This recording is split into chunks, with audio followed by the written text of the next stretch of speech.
All right. Good evening, everyone. We'll call the school board meeting of the Anchorage School District to order at 6:03 p.m. Today is Tuesday, April 22nd, here in the boardroom. Present physically are members Lessons, Wilson, Jacobs, Donley, Higgins. Online, our members Bellamy and Holloman. We have our student representatives with us today. Welcome. Dr. Bryant and staff. We've conducted our call to order and roll call. We'll now perform our flag salute. Mr. Pack, if you could lead us and then read the land acknowledgement as well. Pledge allegiance to the flag of the United States of America and to the republic for which it stands, one nation, under God, indivisible, liberty and justice for all.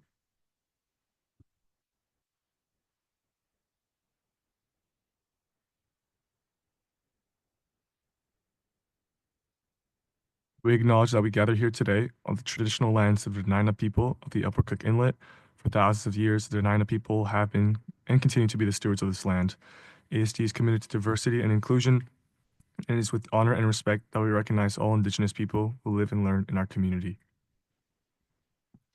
Thank you, Mr. Pack. We want to welcome everyone to our meeting and thank you for attending and supporting the work of the Anchorage School District and this board. The board thanks students, parents, teachers, staff, and school business partners, the entire community for your investment in our district with your time, your talent, and your tax dollars. Now, performed our welcome, call to order, roll call, flag salutes. We now have our agenda in front of us under A3. Is there a motion to approve the agenda as written? To approve the agenda as written. Motion by member Wilson to approve the agenda as written, seconded by member Higgins.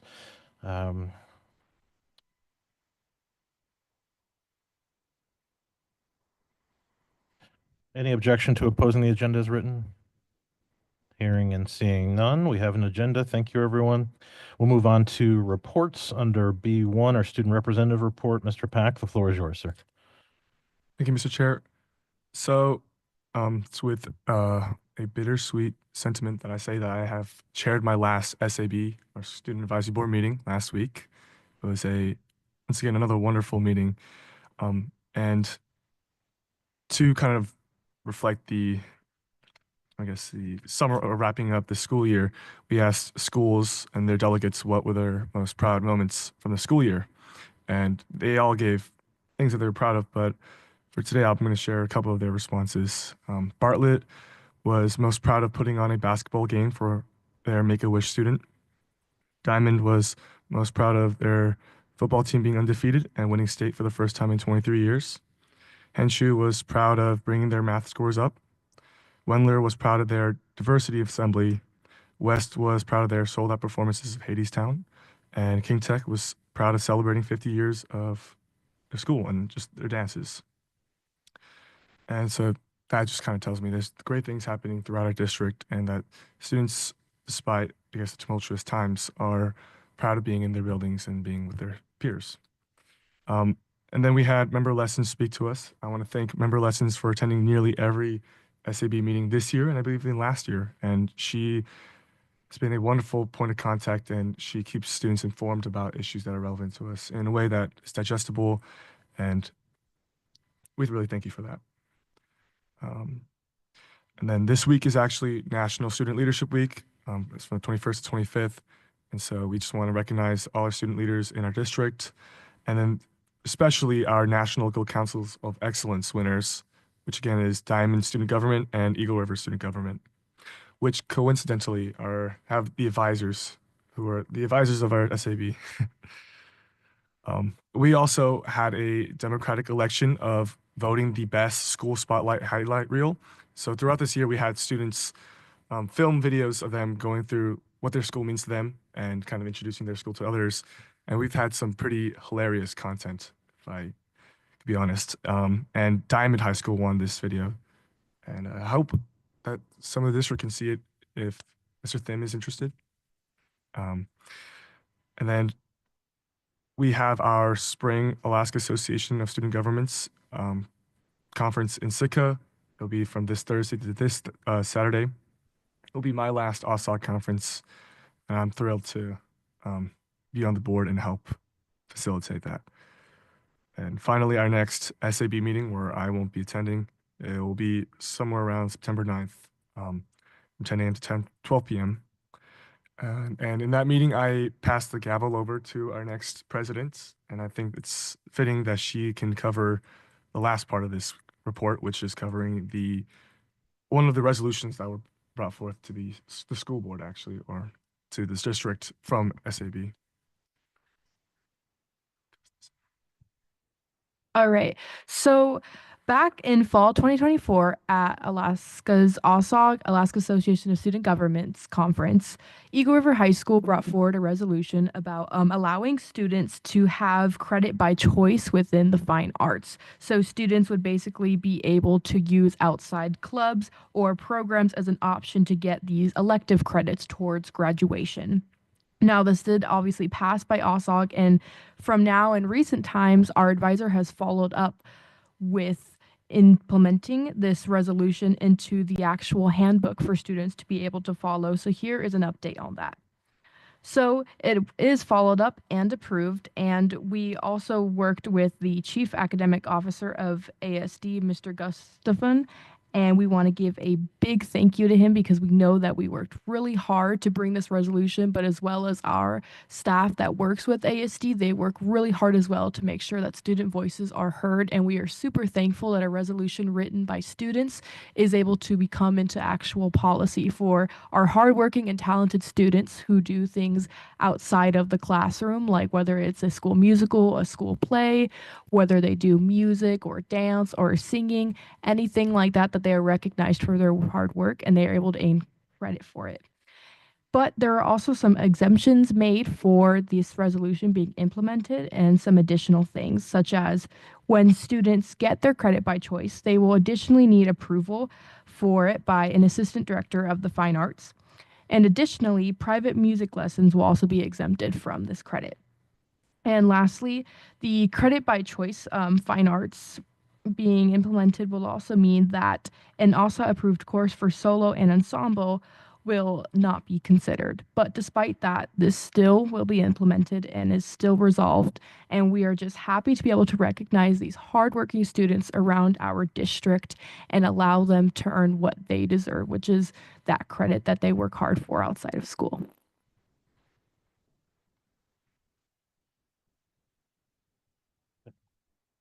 Thank you to both of our student representatives for the report. Do we have questions from the board?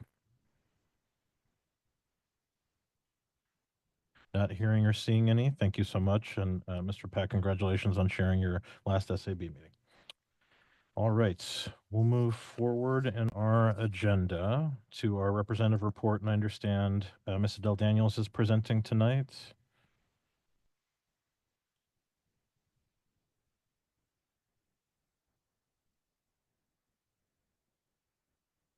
Welcome.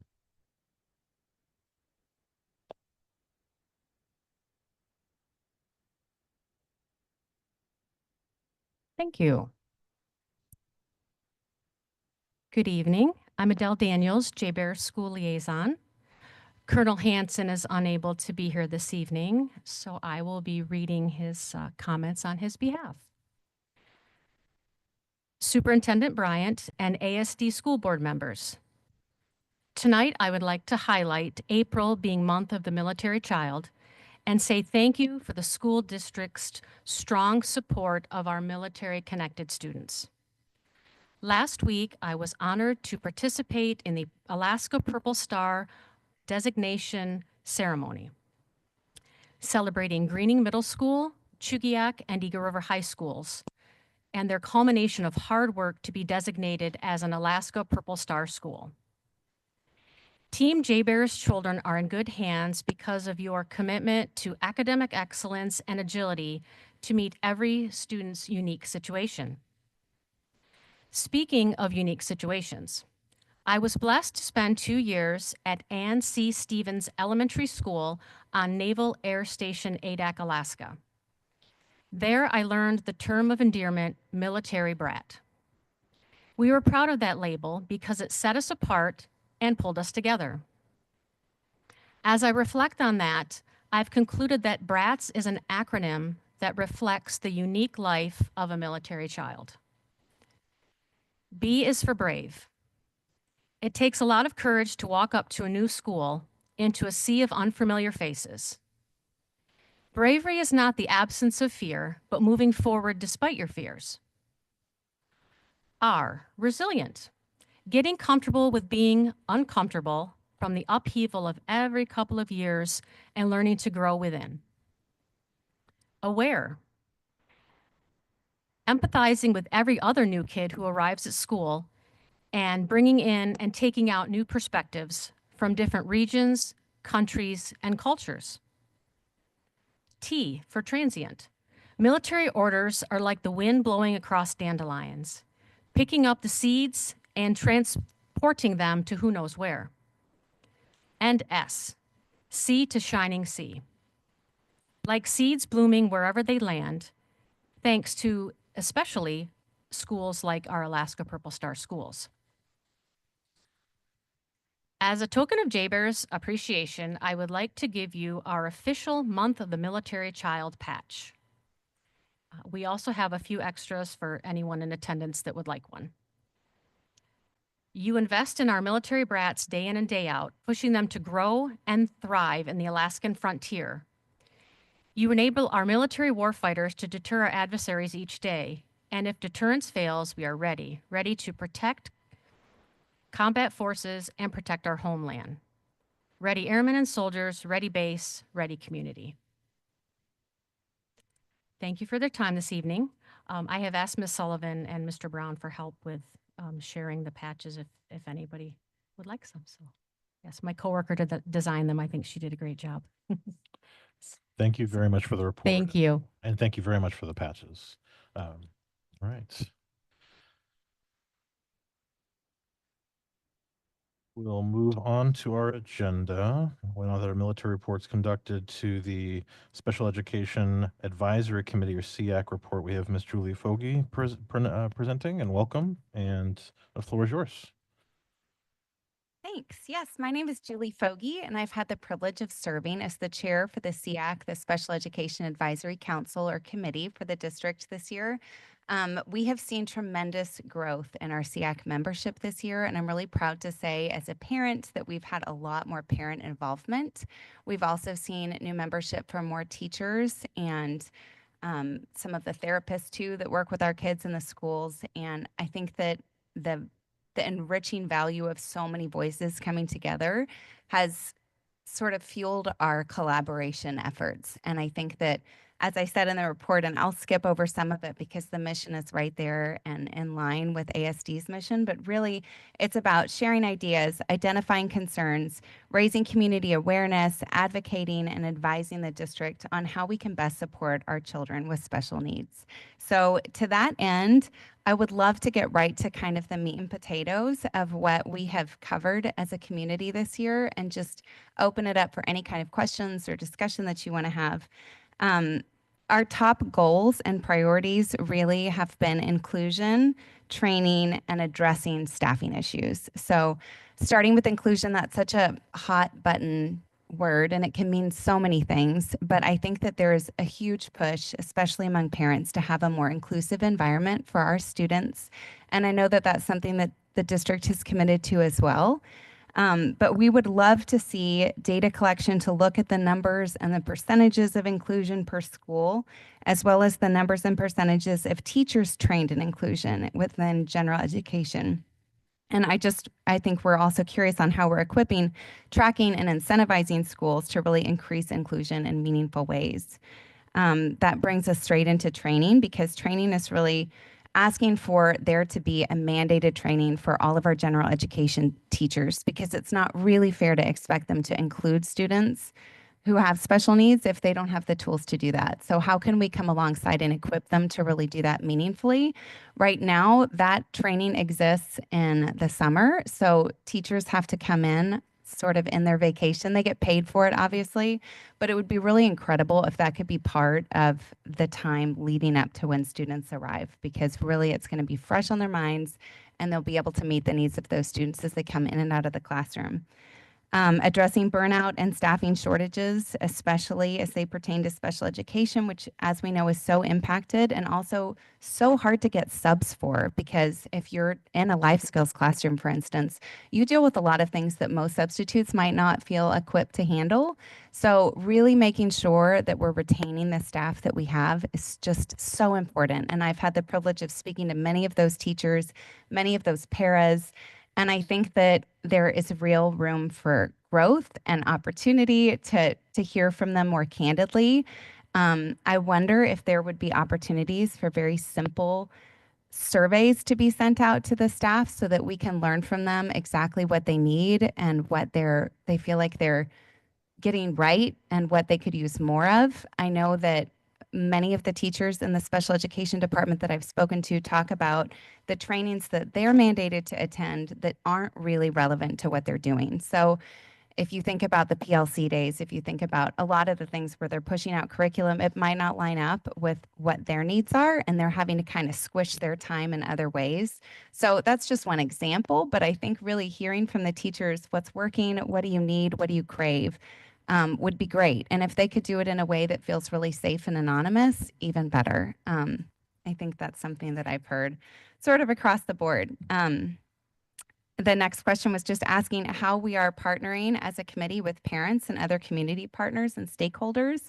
As I said, we have really expanded our membership this year to include many more parents. What we have heard from a lot of people with and sort of outside of the district is that they just don't know that SEAC exists. It's not on the district calendar. I would love to see it added and included there. It would be great if it went out in the newsletter to special education teachers and staff members so that they know about it.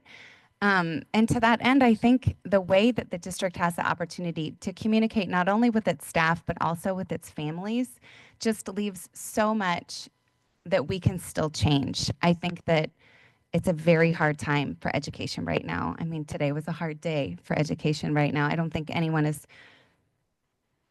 understands that. I think as a parent of a child with special needs, we feel really scared. We feel very vulnerable, and we have incredible people in this district. But I think that there's a gap in parents understanding where to turn for that. And I think that it would be incredible to have the district website include a lot of resources, a lot of opportunities to just come alongside these parents and say, we're on your team, we're in it with you. I think there's a lot of going to your corners that sometimes exists between families and schools. And I think that there are real tangible ways that we can sort of bridge that gap by just offering things like quarterly or semi-annual or even annual meetings where we talk about, hey, you're going from elementary school to middle school. This is what to expect. This is what it looks like. Or you're going to your first IEP meeting. Like, that is so intimidating. There's a million different acronyms. Like, how can we help you break this down? How can we, again, link arms and come alongside parents? And I think that that would just go so far because everyone at the table is in it for the right reasons. Everyone wants to do the right thing for kids, but I think that there's just so much room for figuring out how we can do that better. So again, to that end, this year we started parent meetings. We started a subcommittee within SEAC so that parents could go if they didn't feel like coming to such a formal event with administrators. They could just meet privately, and we did that at rotating locations each month. And the person who sort of co-chaired that would come and report to SEAC on what she was hearing, what she was learning, and it made it really efficient and really kind of broadened our audience there. As I said, how can the school board support the work of this committee? I think we would love to see more devoted time and mandated training. I think that we would love to see teachers having the opportunity within the department to use time that maybe isn't relevant in some of those trainings for something different. I think sending, like I said, regular, simple, and potentially anonymous surveys or sounding boards to allow parents and teachers to safely voice concerns or offer ideas or give praise for something or someone who's getting it so right. And then increasing partnership with parents by hosting things like those parent nights where we're really breaking down things that can be confusing and improving online resources on the district's website and including that SEAC piece. So that's a lot, but that's it in a nutshell if you have any questions. Thank you so much for the opportunity to come present. Thank you, Ms. Fogarty. All right, we'll open for questions. Member Higgins. Yeah, we've got a half a dozen, but the part of getting teachers more engaged and training into it, I remember about 10 or 12 years ago, Arkansas put a lot more resources into the schools to be able to help them, and it had less kids falling into the special education because they were being addressed within the classroom. So it just something that stood out there. It was a dramatic reduction by engaging more the parent and the teachers into it. So I appreciate that recommendation a great deal. But the reporting and resources is a big issue. That's been an issue in the past where you got kids at ADHD, you got to do something to accommodate, but you got 30 kids in the classroom and you don't get any additional resources to help. And so teachers are reluctant to raise it, and principals are not encouraging it or things like that. Is that an ongoing issue right now that we're not getting a full gambit, or has that been discussed as a concern? It has been discussed, and I think it's interesting because it seems sort of school specific. I think that some schools have a much more robust inclusion training and sort of mentality. And so it can be teacher to teacher or school to school. But I think there again, it's going in and equipping, because as a teacher, if you're not sure how to deal with a student who has differentiated learning needs or whatever, how much better would it be if we give the teacher those tools? And it can be sort of like, just like we do in teaching, right? I do, we do, you do, and they take on more and more of that. But I think it starts with finding out what teachers are confused about and what they'd like help with, and then how can we give them those tools? Do we know what percentage right now of kids are falling in? I know we have the intensive special needs and we have the regular special ed programs otherwise, but do we know what percentage of kids are falling into special ed accommodations? I don't know. I'm also really curious about, of those that we have identified, what is the percentage look like for how much time they spend in the general education setting? I know when we were closing schools, it was an issue raised about the accommodations dealing with special ed, separating and the impact it had. Was that part of the discussion within the group as well? It was when, and I think that we should revisit that now that schools, that's happening. But I think anytime there's a big change, it affects our kids, right? Anytime there's a big change for someone with special needs, it can be especially difficult. And as I said before, the resources that we have, the teachers and the staff, the paras, they care so deeply for these students. But when they're separated from them because of changing with, a lot of teachers are getting moved around or schools are closing. And so how we can think about scaffolding that, I think would be really important for the kids and the staff. I've been accused in the past that I think every student needs an IEP, and in some degree, I do believe that. But communications to parents on the rights with the special ed and things like that, is that a concern as well? Is it adequate or is it inadequate? I think that as a parent who's been at many IEP meetings, you definitely are provided the procedural handbook, your rights. They offer to hand it to you or give it to you. That, if you've ever seen it, is a very thick, not user-friendly sort of thing. And acronyms are everywhere in special education. So if you're stepping into your very first IEP meeting, it can be really overwhelming. And I think we can break it down and give a more Cliff's Notes version of it. I think that would go so far, again, in just creating a culture that really supports it being a team effort and not an us versus them. And just the last comment is, I hope I get it on the calendar. I don't have it on my calendar. I was going to MECAC. I sent you some information back and forth that I was hope confusing. they sent it to you. But I hope I can get the information so it can be on my calendar in the future. Thank you. Great. Thank you. Yeah, thank you, Member Higgins. It was one of my notes to write down that we should add the committees to our board calendar so that all board members have it on their advance card. Are there other questions? I'm not seeing any. I'll just ask just briefly. Does the committee have vacancies at present? So if someone wanted to get more involved, can they Absolutely. join? Yes, absolutely. In fact, we voted to allow anyone to come for a one-time meeting just to see if they wanted to go through the process of applying and attending. So absolutely, there is always room. We also started meeting in person this year. It had previously just been online. So now there's a hybrid version. You can attend right here in the building, or you can join virtually. And then do you happen to know the net date and time of your next meeting by chance? Yes, it is on Thursday. Is it May 8th? Is that a Thursday? And it is at 4 o'clock. It goes from 4 to 5:30. Great. Okay. I know it's a Thursday. I don't know if it's the 8th. Okay, great. Okay. Perfect. All right. And that will be our last session of the school year. Thank you very much. I imagine you'll see some familiar faces there. Yes. All right. Seeing no other questions, Ms. Fogarty. Oh, member lessons. Yeah, it's hard over here on the right-hand side. Gotta look left and look right.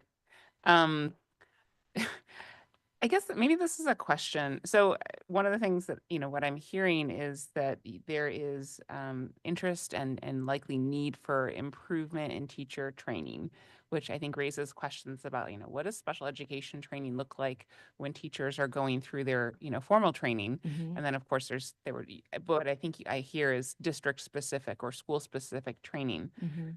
And everything, it seems like, has a cost. When Mhm. we implemented the new CKLA curriculum, we invested $2 or $3 million, I think, in training specific to this new reading curriculum. There wasn't a whole lot of funding from Juneau to do that, but it was important. I mean, there was a slight uptick in the BSA for the Alaska Reads Act, like a $30. What I'm getting to is, since training costs time and money, Mhm. are there any bills in play at the legislative level that would help essentially districts pay for additional training sort of supports and opportunities that would benefit districts across the state, but also Anchorage? We have on our data dashboard 6,800 students with disabilities. That's a lot of kiddos Mhm. out of a population of just over 42,000. And I sense that some students come to Anchorage from places that may not be able to serve their needs. Maybe that's wrong, but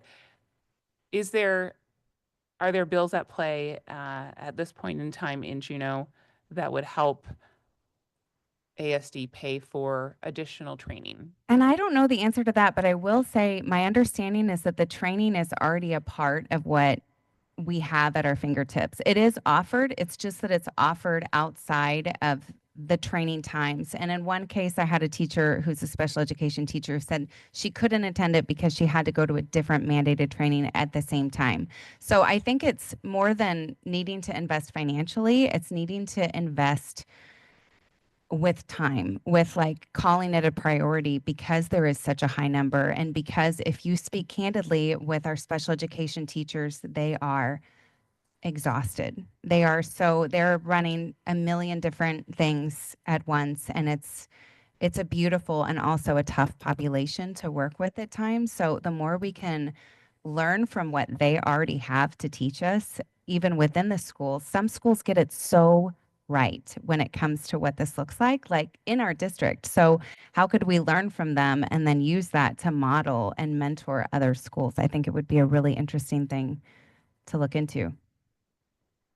Thank you, member lessons. Member Bellamy, question? Yes, thank you, Mr. Chair. I'd just like to chime in on the training. There are lots of trainings that are available to fit almost any schedule, but they're only available through the state. But there should be some trainings. I'd like the administration to maybe provide us in Board Connect what is available out there to educators, because I don't think we need to worry about paying for it right now because it's already available. So our presenter is absolutely correct. The trainings are out there. So I guess I want to know what trainings are available at the state level, what trainings are available within ASD, and how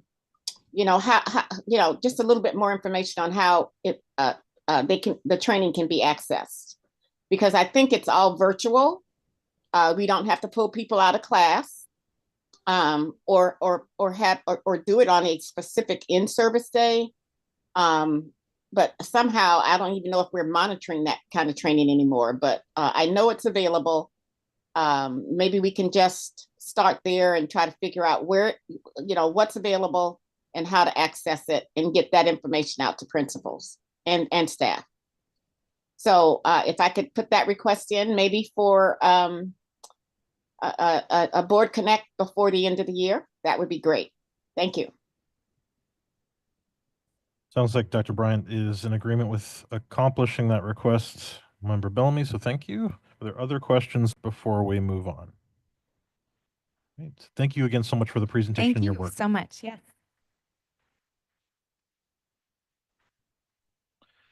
Okay, we'll move on to B4, which is board conference and committee reports. Is there a committee chair wishes to make a report on behalf of their committee? I think I'll flag that our meetings are coming up this Thursday, right? And so we'll look forward to more discussion then. With that said, we'll move on to item C1, goal monitoring for our college career and life ready goal related to cumulative GPA, grades 9 through 12. And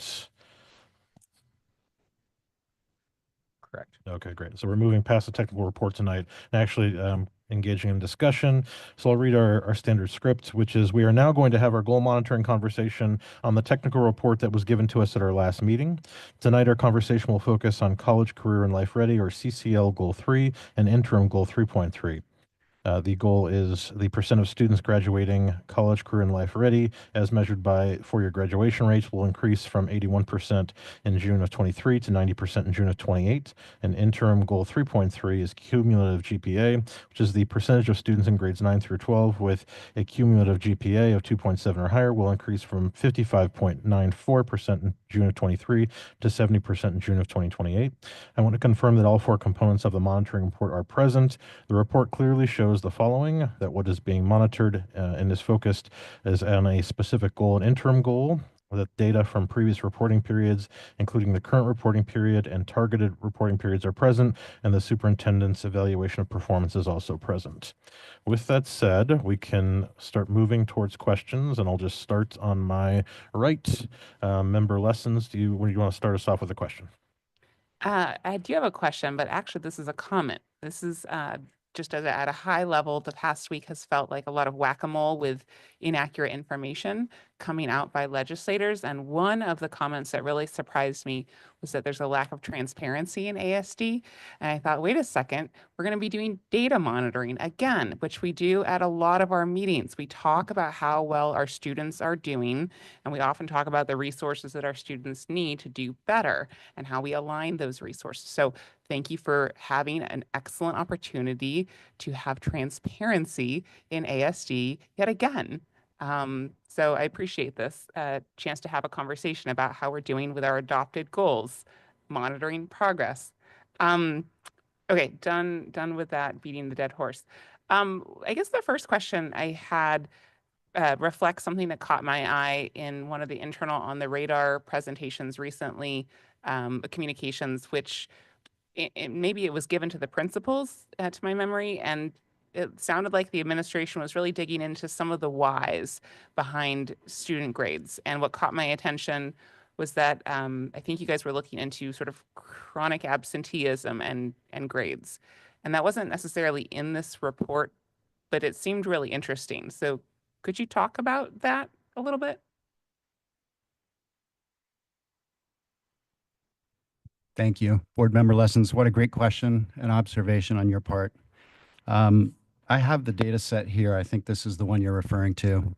And I'll just provide a little bit of context to begin the presentation. First of all, a reminder to the board and everyone present that the district just this last year committed to 3 interim goals to support the overarching goal of raising the graduation rate to 90%. So we did a lot of research over the last 2 years and landed on 3 goals. One of them, of course, is focused on the on-track status toward graduation. The other one is the CTE concentrator status, those students who take 2 or more classes in an industry pathway, career technical education. And then the third, of course, we're focused on tonight, students who have a GPA of 2.7 or above. In the mix there, of course, is attendance. And we had floated the idea of adopting an attendance goal. We didn't ultimately do that, but we continue to monitor it. And to address your question, Board Member Lessons, we see a very strong correlation with attendance and GPA, attendance and all the other important metrics we're discussing. Specifically, and we see this on the supplementary report that was provided to the board this last week, for our ninth graders who finished the year with a attendance rate of 90% or above, their graduation rate is 92%. And we did a cohort study of 3 graduation years, 21, 22, 22, 23, 23, 24. And the same is true for all of them. Freshmen who finished with that 90% attendance or above graduate at a rate of 92%. Specific to this presentation in GPA, it's really exciting to report to the board that when a freshman finishes that 9th grade year with a GPA of 2.7, they graduate at a rate of 95%. And again, that was part of a 3-year cohort study here in ASD. It mirrors national research, but what a great thing to be able to show that in ASD, the national research is also true. And it allows us as, district leaders supporting principals and teachers to say to our teachers and our schools, our board members with confidence that we're focused on the right goal. If our objective, our overarching goal is to improve graduation rate. Follow-up, Member Lessons? Thanks. And I'm going to take this a different direction. Can you help me understand what a 2.7 GPA is? What does that mean? I get a 4.0 equals A's, a 3.0 equals B's. Tell me about what a 2.7, I mean, we're in the C's. Yeah, so a little less than a B average. And it's a research-based metric, which comes out of the Chicago Symposium on School Research. It's also referenced in the National Association of Superintendents Research. And I think Johns Hopkins was the other research that we looked at. 2.7 or 2.8, we landed on 2.7, slightly below a B average. And that would be the lowest GPA threshold, which is a metric that's highly predictive, not only of graduation success in 4 years, but perhaps more importantly, to our CCL goal. It's a metric that is predictive of access and success in post-secondary institutions. And GPA is regarded as perhaps the most predictable of all the metrics we can look at in school. And folks appreciate that a GPA, particularly over the tenure of one's 4 years in high school, is the culmination of multiple classes with different teachers, different subjects,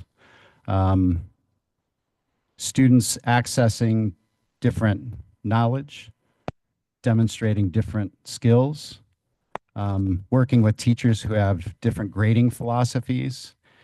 And it all comes out in the wash, of course, but what we have at the end is a highly predictive metric that shows a student's readiness for life in school after high school. Follow-up, Member Lessons? Yeah, I mean, this is sort of segueing into another of the questions that I shared ahead of time. Not a surprise considering other concerns that I've raised or similar concerns that I've raised in other data monitoring cycles. But, if we're talking, at our core of students who are having demonstrating or producing less than a B average, we are looking at our highest sort of risk categories, our English language learners, our students who are in special education, and our economically disadvantaged students. They're earning less than a lower grade than we would like them to. More of them are earning lower grades than we would like them to.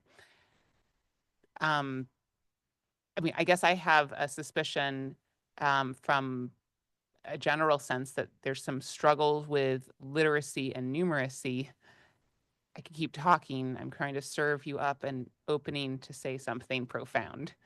I don't know about profound. I'll give it my best shot. Um, and others, who have joined me tonight certainly will have things to say as well. It's a big question, and perhaps the most important question. This particular page of the data set tells a really important story about what's happening in ASD in terms of students who are doing really well and students who are struggling. And to your point, we have certain, subgroups of students who are really struggling. The one that you referenced, I think primarily in your question to us beforehand, was really about economically disadvantaged students, that seems to be the common link. Because there's a lot of them. It's a lot of students. So yes, there's a percent, but when you apply the percent to the sheer number, you get a lot of economically disadvantaged students. Yeah. And so I think it's very important that the board and the district is committed to our early childhood literacy board goal. That is critical and actually directly related to GPA in high school, as you point out. Equally, I think it's important that we have focused on numeracy and mathematics, which we're assessing, of course, in 8th grade, but it takes elementary school success and focus on mathematics in those early grades to achieve that 8th grade benchmark. There's a lot of other things happening in the district right now to try to support students who aren't meeting the 2.7 GPA. My colleague toward the back row, Senior Director Zawadny, who leads the middle school division, he and I are working very closely to try to identify best practices in bridge building between 8th and 9th grade to ensure that students entering high school have the best start. And I think it's most important that we identify those students who we can predict will struggle in the 9th grade and get ahead of that so that our high school counselors and teachers know who they are, make sure they're in the right classrooms, reflective of their academic skill set and prior success, so they don't have a false start in 9th grade, and that 9th grade support system we're working to build is really there for them and quickly reacting to a student who falls off track. Lastly, I'm gonna phone a friend here, Marty Lang, to talk a little bit about recent work that a number of our district leaders are doing in regards to talent management and human resources to try to ensure that we have the best human resources possible in the schools with the highest percentage of vulnerable students. Thank you, Eric. And I think we've had some teaser conversations about the project that we're working on right now, which we're calling the Accelerator Project. And we're part of a cohort with 6 other districts that are doing this work. Some are a year ahead of us. Some are entering into this work kind of at the same place we are this year. But really it centers around trying to define what are our high needs schools, what are our high needs classrooms, and that's using a combination of student data, which we've traditionally looked at, but also looking at a series of human capital metrics as well, and trying to really distill down what are the factors that we think best define a high needs school and a highly effective teacher, and then trying to figure out how to either incentivize making sure those two things work together on a regular basis across the district, or build other structures in the way that we staff in order to support those students who may have higher needs than the students at some other schools. And so we are really working across departments. We've got a lot of different folks from talent management, from assessment and evaluation, from community engagement, from the instructional divisions, from teaching and learning, from special ed. And we're trying to build out the metrics that will help build the foundation for us to do that in an even more intentional way than we have in the past. And not yet ready to fully put that on public display, but we are getting closer, and at some point we'll be excited to bring that to the board in a work session and kind of bring your full attention to kind of where we're at in that process. Thank you, Member Lessons and team, for your responses. Member Wilson, any questions at this point? Great. I'll jump in with one, then I think we'll go online to Member Bellamy. Since we've got the slide up, and I think we just alluded to it a bit, the data regarding different subgroups in the gain or bit of a dip is I found interesting. I guess I'm curious, as the team who pores over this data and analyzes it, is there one particular subgroup or a trend that you found most statistically significant that prompted additional follow-up for you? So what are you tracking from this slide, I guess, is my main curiosity. Thanks.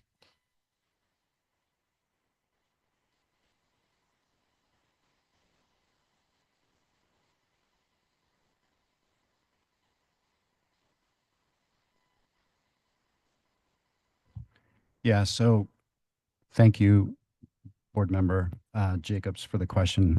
For me, it's this chart and it's the last 4 years, but this particular metric is very consistent and stable. There's very little change, even amongst the demographic groups over the last 4 years. That's what we have ready access to. Quite static. And of course, the disparities jump out to me. You know, we have two groups who have almost hit the district goal of 70%, which is quite ambitious. And we have, you know, three other groups really that are 20% below that. And it really jumps off the page from a systems point of view. So I think we have our work set out for us. I am pleased to point out that this year, the current year, we're seeing some important improvement in 2 grades, division-wide. We've seen a 5% jump in 9th grade from 52 to 57%. It's the highest it's been in 4 years. We've also seen a similar type of jump, not quite that great, amongst our seniors, who are now at 59%, the highest they've been in 4 years. So we're seeing some movement, and I would like to say that hopefully it has something to do with the high school division's laser focus on 9th grade, as you're all familiar with, and also our seniors. We're putting a lot of effort and focus there. So I guess the takeaway for me is 4 years of static data, and we're starting to see a little movement now that we're focused on this metric for the first time. And if I could just add, when I look at the data on the slide 5, you know, I think about there's a lot of information that needs to get to our students. And when you look at the different subgroups, especially economically disadvantaged sticks out to me as an area where we can really target some of our resources and tactics towards particular schools. We've alluded to it in some ways with the Accelerator project, but we know that resources are very scarce. And we also know that there are strategies that work. So we've listed some of those in slide 8, some of the actual tactics. But, you know, as a former 9th grade teacher, it does bother me that a lot of students still haven't gotten the message that what they do in 9th grade will have an impact potentially on the rest of their lives. Like if they get too many Fs, that has a direct impact on their ability to earn even industry credentials and also college. And it could even make those things less affordable or less accessible to those students. So this is a really important issue that's going to need to be tackled from a number of vantage points, not just the academic pieces, but also thinking about if you're a student that's scoring under 2.7, what support systems might you need in addition to the academics? So I'm thinking about our mental health supports. I'm thinking about food or shelter insecurity and these other factors that are really keeping our students from being dedicated to their job as a student. And the reason for that are very complicated, and it varies from household to household, but we know this. And we know that that data indicates that amongst some of our most vulnerable student populations, including economically disadvantaged, that they're more likely likely than not to not be successful. And that's why there's a lot of urgency to focus our efforts on the 2.7 and below. But on top of that, the economically disadvantaged, on top of that, the subgroups that are popping out as needing more supports. And even though we're in a very resource scarce world, in a resource scarce environment in a state, we do know where those resources need to go because they're not meeting their full potential, because every single one of these students can graduate with a 3.0 and above. It's just a matter of how can we advocate for the right resources for them. We will go to Member Bellamy, who had a hand up, and then I promise Member Lessons will get back as soon as we can. Member Bellamy, the floor is yours. Thank you. Dr. Bryant, thank you for those comments. You know, the first time we had a conversation around this 2.7 being an indicator of success for our kids, it really bothered me. But it didn't bother me because our kids weren't capable.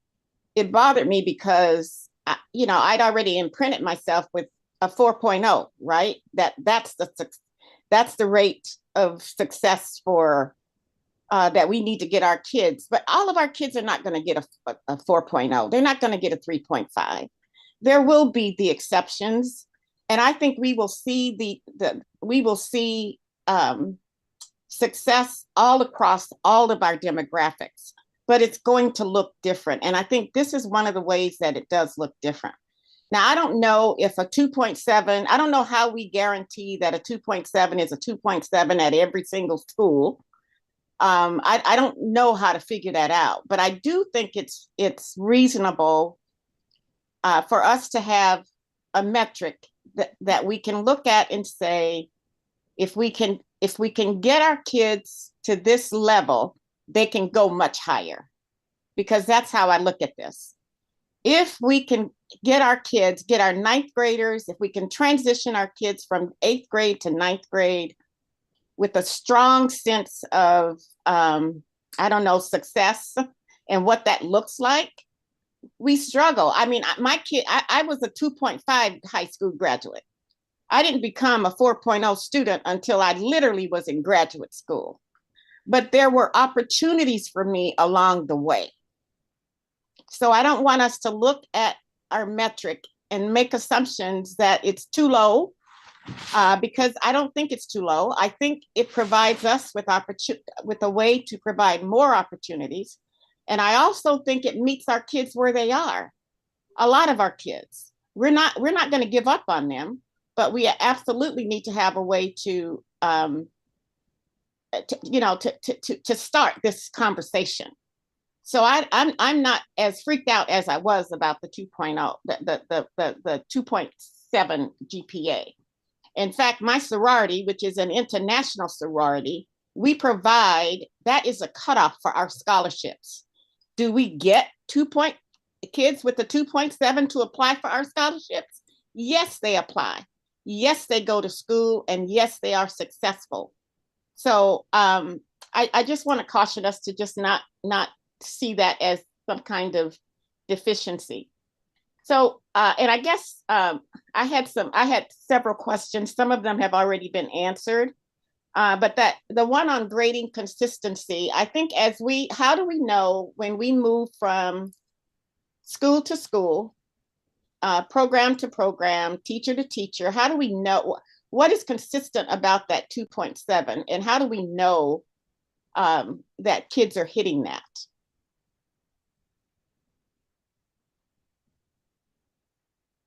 Or is that something that's going to change from school to school? The value of a 2.7 GPA.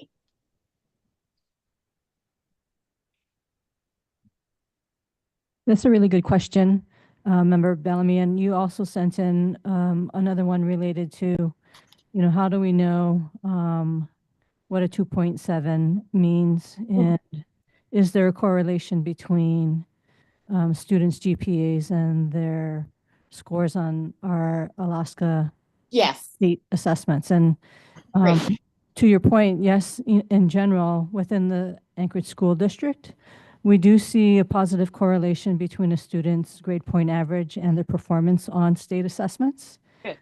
Students who maintain higher GPAs tend to consistently perform proficiently on those state assessments. And so we can gather a little that this reflects some sort of alignment between the classroom performance and work on the state performance assessments and standards. Mhm. But also, our teaching and learning department is working on a couple of things, and I'll let Senior Director Prince talk about some of the work that they're doing. Great, thank you. So member member Bellamy, I really appreciate your question and also just the statement about recognizing where we are with our expectations. Sometimes it's difficult when we think about, we always want our own students, our children, and the people that we're in charge of to be at the top.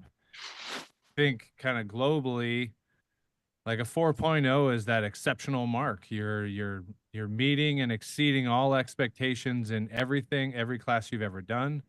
And that a 3.0 means that you are performing above average of all of your peers. And when we think about how can everybody be above average, it's a really conceptual conundrum. I have three children of my own, and I wrestle with that too, because having three kids gives me that bandwidth to say that they're not all going to perform the same way. No, they don't. When we look for how we are actually meeting the mark for district-wide expectations and standards, we have a lot of opportunities and we have aspirations. We have an opportunity every Monday through our PLCs to have our teachers meet in learning communities where they are addressing, hopefully they're starting to build common form assessments built on the standards that our state and our district agree on. They're looking at rubrics and ways that they are collectively at each school. We have cross-district PLCs. We also know that there's a strong correlation when we have really committed ninth grade teams as students transition into that very critical year that Mr. Backman spoke to, that when we actually see that if you have 90% attendance, you're going to have 69% of those students with 90% attendance will have a 2.7 GPA, right? We also know that it's true that of those ninth graders who have a 90% attendance rate, if they don't have the 90%, 33% of those freshmen actually don't have that GPA. So we're seeing that, let me just try to be more clear. No, I kind of jumbled there for a little bit. Of all the freshmen at the end of their ninth grade year, if they have a 90% attendance rate, they're going to have 69% of them will have a 2.7 or higher. They're setting off right towards that exit ticket that Mr. Backman spoke about, graduating much higher rates than the rest of our district at almost 95%. It's huge, well above our district average. And I think it's the important work that we do with our academy teams and that freshman cohort of kids that are being looked at with their counselors, their principals, and their teachers are really taking a look at progress Fs, progress monitoring to make sure they're looking at their attendance, but that we focus on this grade point average goal is separate than our middle school math goal, which is separate from our early literacy goal. And each one of them contribute, but we got to make sure that we're focusing our work on the early literacy here with all of our efforts. We're focusing on our math, numeracy, and middle school. And then in high school, we're focusing on this 2.7 GPA, our college career life goal. And they all weave together for that end result of a high graduation rate. Absolutely. And there are unknowns that we don't talk about in our monitoring, such as whether kids have housing, whether they have meals, whether they have, so I just want to make sure that we don't see the 2.7 as less than, but on the way to, I guess. anyway, I appreciate the responses, and I'll let someone else ask a question, and then I'll come back around. Thank you. Thank you, Member Bellamy. We'll go to our student reps. Any questions from that corner of the dais? I'm curious if there's any data like breaking down for the students who haven't reached that 2.7 benchmark, like how many students lie really close to that benchmark and how many are really far from it, which are just going to make it really difficult to bring that grade up to 2.7. So that's what I think. Josh, I want to use this opportunity to thank you for your leadership. And your astute question right there is a perfect example. Yeah, so thanks for your service and leadership. Off the top of my head, I can't tell you what percentage of students are close. We'd sort of have to define what is close. But what I can tell you is that our assessment and evaluation team have built this really powerful tool called Unified Insights, which really at the push of a couple buttons can tell you by school, by grade level, by demographic group, how many students are really close. In fact, we have it built out to identify students who are below 2.0, between 2.0 and 2.6, and then up at 2.7 or above. And we intentionally built that tool to identify 2.0 to 2.6 so that we could target those students you're talking about.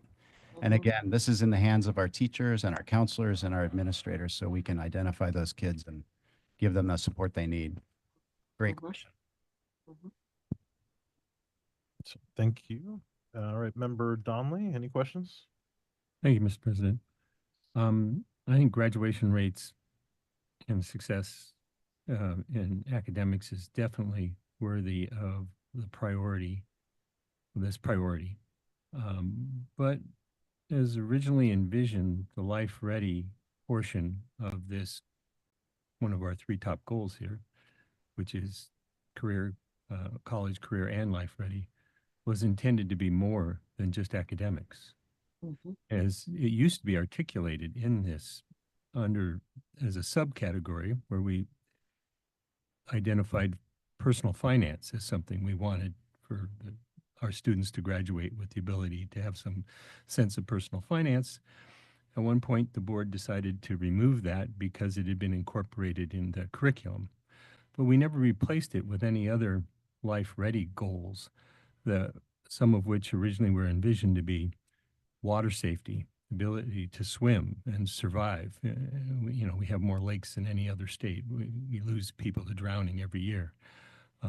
Well, baby care.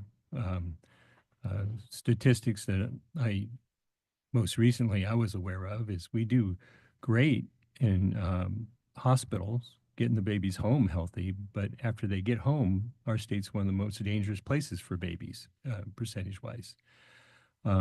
First aid, which I believe there is some component of first aid in our classes now, but a knowledge of local civics would be something that would be important for life readiness with graduating citizens, not just academics.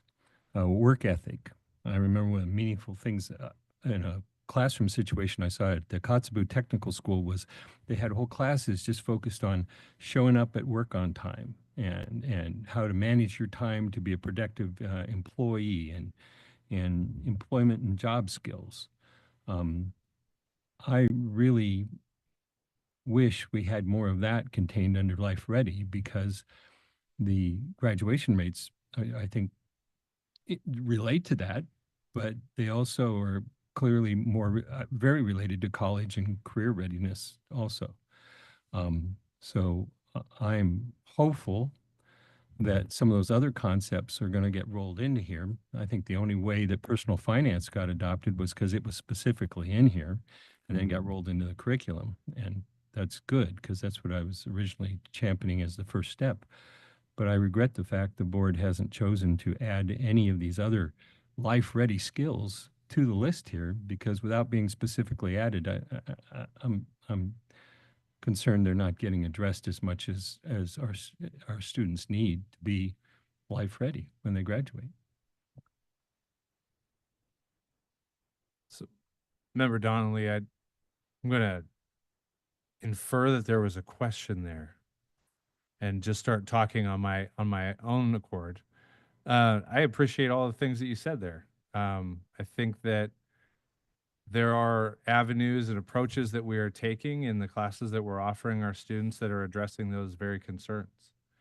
And I don't want to say that the newly reimagined FACE course that's going to be career, college and career exploration and personal finance is going to be the panacea or the silver bullet to all of those concerns. But there are definite areas as they've re-envisioned and reimagined what that course is going to look like. The group of educators who have been gathered this whole year working on that coursework specifically are addressing the ideas of budgeting for your own personal finance so that you understand what a checkbook is and the liabilities of having credit cards are, what it means to set up goals that are reasonable, smart goals so that students understand as a freshman what it is to not only understand the fine nuance of time management, but also how to work in a group, how to divvy out responsibilities, how to communicate effectively. Speech class isn't a mandatory thing, but there's plenty of opportunities for them to engage in that work. If you've been following and tracking some of the things that the academies of Anchorage have tried to do with speed mentoring, there is plenty of opportunities for our students to engage with businesses and industries and professionals who have careers that they might be interested in. And they have to sit down at a table across them and pepper them with questions like, tell me, Mr. Donnelly, like, how did you get where you're at? What is it that you had to do to prepare yourself for this? What was it like for you to be in college? And then communicate those needs so they can best prepare themselves for it. I know sometimes it's hard, and I put myself back in the position of a teacher in high school thinking like, why don't my students come to me ready, prepared to show up to class on time? But that's even in adulthood, 20 some years in this profession, and we still talk about it as adults, like, how do we get from one meeting to another with a passing period in between so that we're not late for the next one? So this is a lifelong goal, and I'm glad that we're trying to tackle it this way. I know that career pathways and exploration is not the end all be all, but it's definitely a way forward.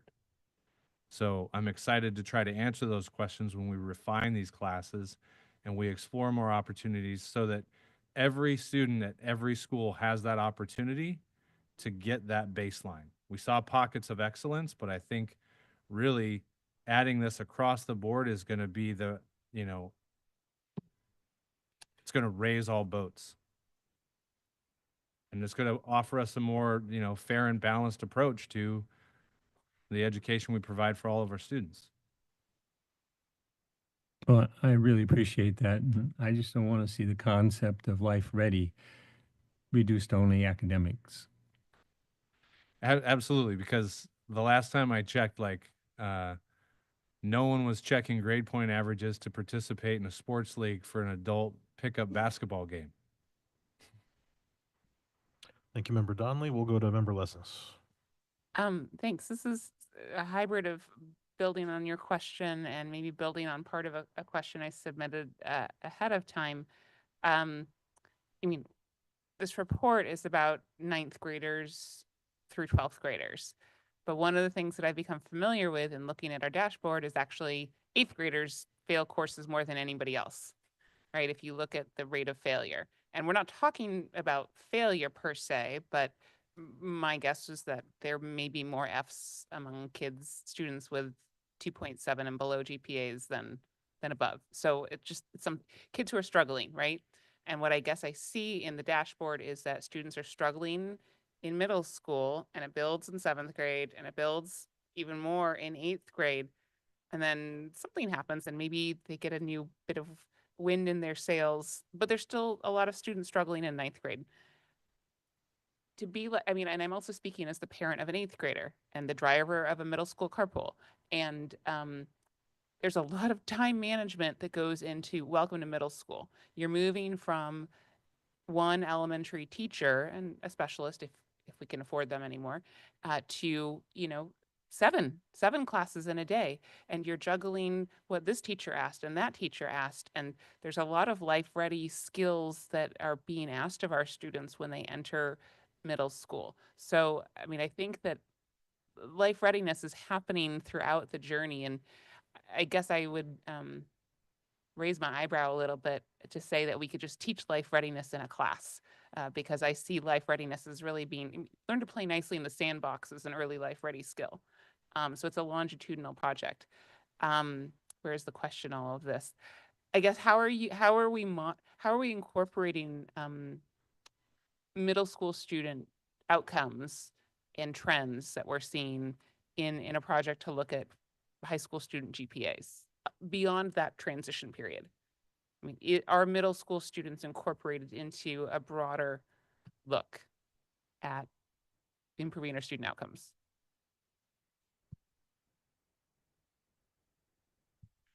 Yeah, so thanks for the question, Board Member Lessons. I guess a couple of things.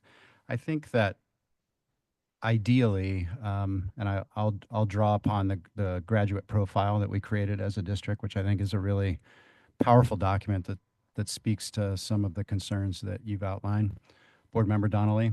But I think in an ideal education system, you know, ASD's teachers would be looking at the grad profile and those transferable skills and using content in the classroom as a vehicle to teach those transferable skills at every level. Part of that conversation when we created the grad profile was to begin to reach down into middle school and create a middle school profile, right?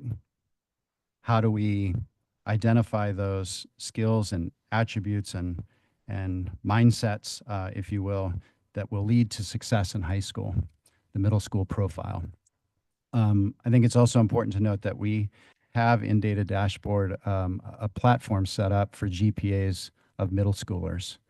And the research metric is 3.0, actually. When a student in middle school is achieving a 3.0 GPA, that is predictive of success in ninth grade and beyond. And over the course of the last couple weeks in preparing for this conversation, we've done a little data dive looking for correlation between middle school GPAs at 3.0 and what happens in high school. And they're almost a mirror. When you look at a feeder middle school, that rate of 3.0 GPAs is almost a direct mirror of 2.7 in ninth grade. I engaged in some of that work when I was at Mears Middle School as principal. We work very closely with Diamond High. We did a 2-year cohort study looking at our 8th graders at 3.0 above and below and how they did at Diamond. And I would like to see that kind of work broadened or replicated throughout the district. Again, Joe Zawadny and I are really invested in beginning that work this year, and I know we have school leaders and counselors and teachers who would be excited. Mr. Prince mentioned the PLC structure as an opportunity. It's ideal for that kind of work. I guess the last comment I would make is I view the board goals and our efforts to achieve them. We're sort of working at the high end and the low end, and we're beginning to work toward the middle. And I think your question quite astutely points toward middle school. Thank you, Member Lessons. Member Wilson. So I don't necessarily have a question, but several statements primarily. I just wanted to reiterate that I heard loud and clear that attendance has a direct correlation to academic achievement. And attendance is on the top of the list for expectations for employers as well. So the real life skills that we want to make sure students walk out of ASD with, and continue their success far beyond the academics of ninth or of K through 12.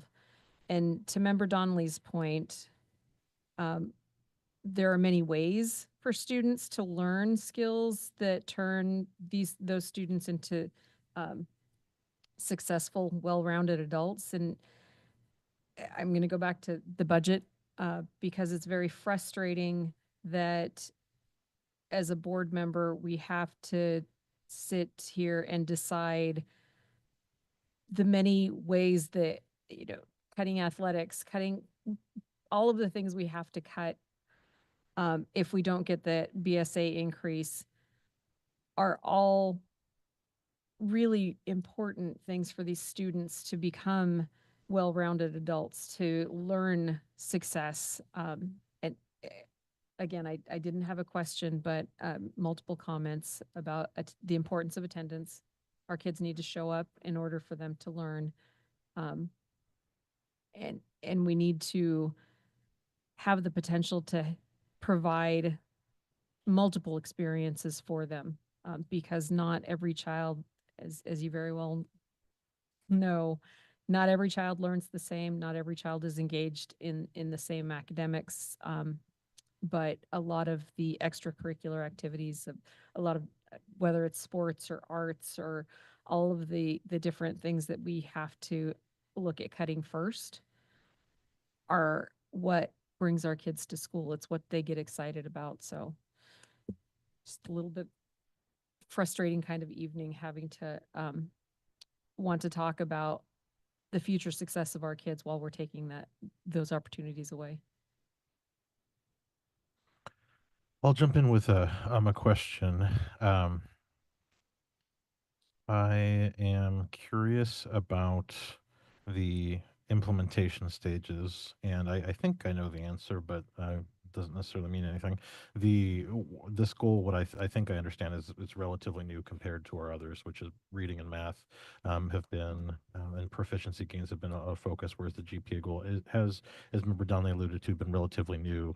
I'm curious, and I'll just dovetail two of my questions together for efficiency's sake.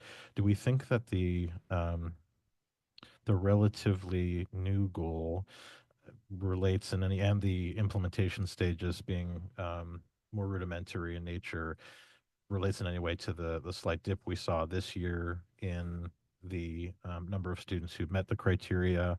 And then I'll also ask at the same time, speaking of the implementation stages, it seemed odd that PLCs were listed as next steps when what I think I understand is those at the secondary level have been around and part of our culture for a bit longer. And so I'm curious, any information on that?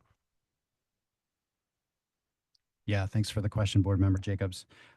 Your question, which we received in advance, actually set in motion a very long and spirited conversation about the tool we're looking at, and just the language on the tool. When something is in progress, it says action steps are proceeding, versus when something is a next step, action steps are beginning. And it's really difficult for us to discern whether it's beginning or proceeding, particularly with a new metric like 2.7 and PLCs, which technically are just in their second year of development. Related to that question, I followed up with the high school director, teacher lead of PLCs, Stephanie Alexander, and just asked her how many of our PLCs right now are focused on academic intervention and support. And she related back that at least 10 are focused on the 9th grade exclusively, just to give you an idea. So yeah, that's more than a beginning, it's proceeding, but we're also just in our second year. So we're working on the tool and may see some revisions to it as we look toward next year. Some of the difficulty that we see is if we want to feel confident in telling you that we are proceeding across the board with PLCs, we want to make sure that we are across the board. But right now, we are still in the process of refining our practice and then also checking. So trust and verify. And we want to make sure that what we're presenting to you right now is the most transparent and honest. Like, we are developing. There are some that are full steam ahead every time they're doing all this work. Some that still need a little bit more coaching and help. And that's kind of where we're at with the tool itself. I would just follow up with feedback in that this board has been very liberal with how we've tweaked the Council of Great City Schools framework to meet our unique needs. And so please feel emboldened to do the same. That just because this is the rubric that maybe aligns to provide accurate information to us for perspective, I would value over using a template. So thank you. Do we have any other questions from our student reps before I move on? further down the dais.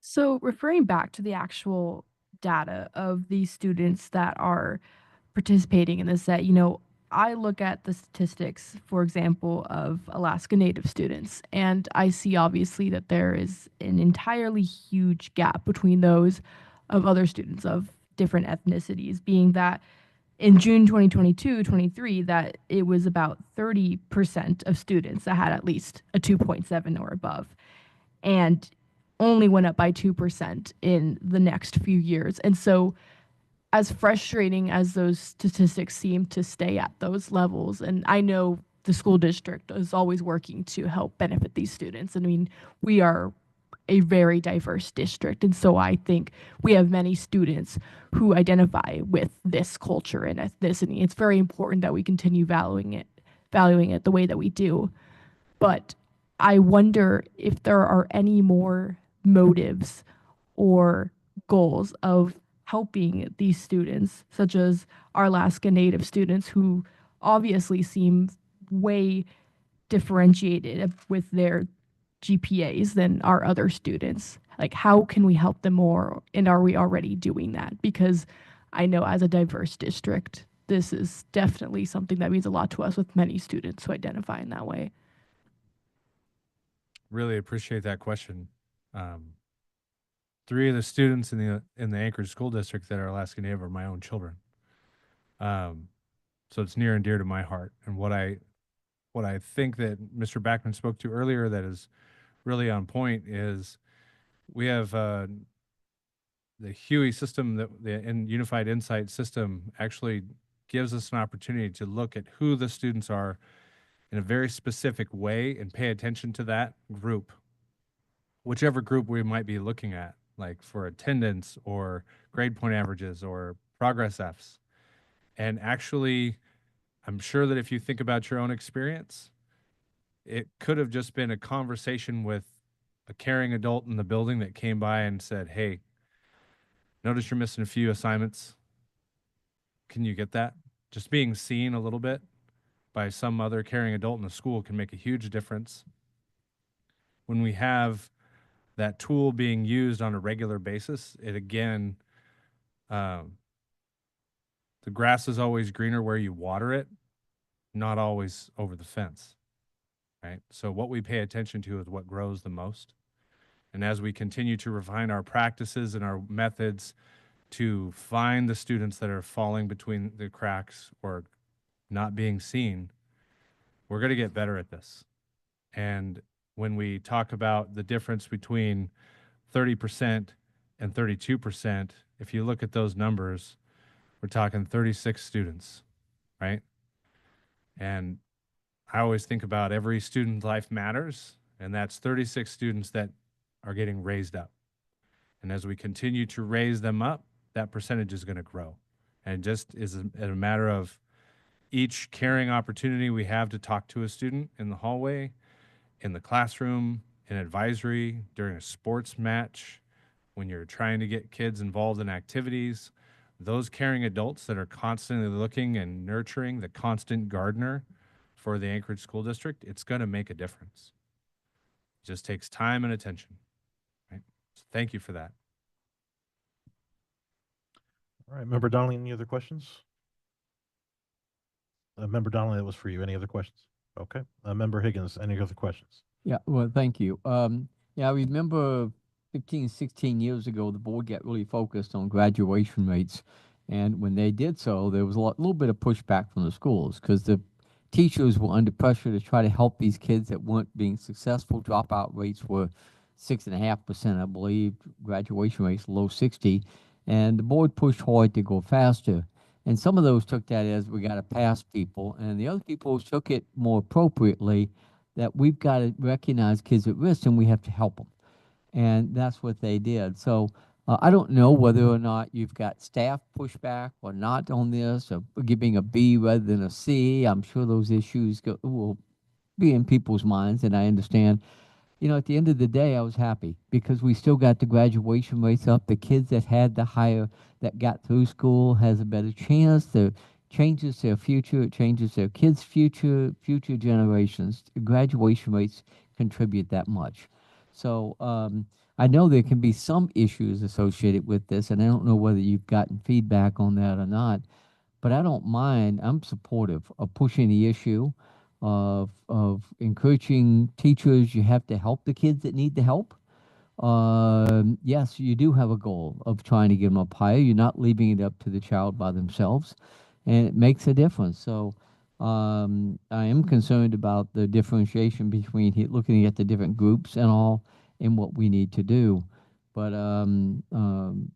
I very supportive of this being transparent. I don't mind pushing the issue.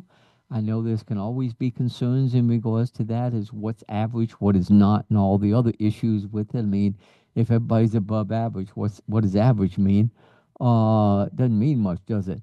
But I don't care. It changes their future and their opportunity. So I appreciate where this is going. I had to process it quite a bit to calm myself down, to get myself focused on this. And I'm just worried. I just want to focus on the outcome. And for those that might look at this in different perspectives, you're changing lives, and leave it at that. Thank you. We'll go to, I don't have any other member Bellamy. So member Lessons, any additional questions? Okay. Anyone else with a question for our team before we wrap up goal monitoring tonight? Great. Okay. Dr. Bryant and everyone, thank you so much for facilitating a really great conversation. It was good timing.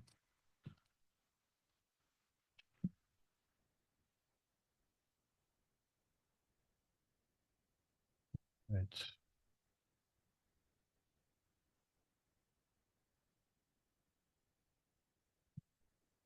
So with goal monitoring complete, we'll move on to public comment tonight, and I'll read our introduction. Welcome to the school board's first opportunity evening for public comment. The board has set aside 1 hour, a time slot at the beginning of our meeting for public comment. We won't have excess of 1 hour's worth of comments tonight, so I'll keep reading. During public comment, board members will not answer questions or engage in discussion with members of the public. This is the public's time to speak and the board's time to listen. The school board welcomes the public to observe and contribute to our meetings through their civil comments. However, to be productive, our meetings must be structured and civil. ASD conducts public meetings under Robert's Rules of Order, a set of rules for orderly meetings that have been used since the late 1800s. Those rules require the board and the public to be civil and respectful of each other's opinions and statements. Here are a few requirements under Robert's Rules. Do not attack a member or speaker's motives. No profanity or foul language. Refrain from disturbing the meeting. Please no cheering, applause, outbursts, or wavings of signs or posters. If you have a handout that you wish to share with the board, please give them to Ms. Sullivan to my left. As the chair of this meeting, it's my duty to enforce the rules of order and decorum. We do have our ability to rule a speaker out of order, and additional details can be found on the handout located at the door regarding audience participation. Ms. Sullivan will ring a bell when you have 30 seconds left in your time, so please continue speaking then. With that said, we have one student testifier tonight. Two student testifiers tonight. Our first is Kevin Zhang.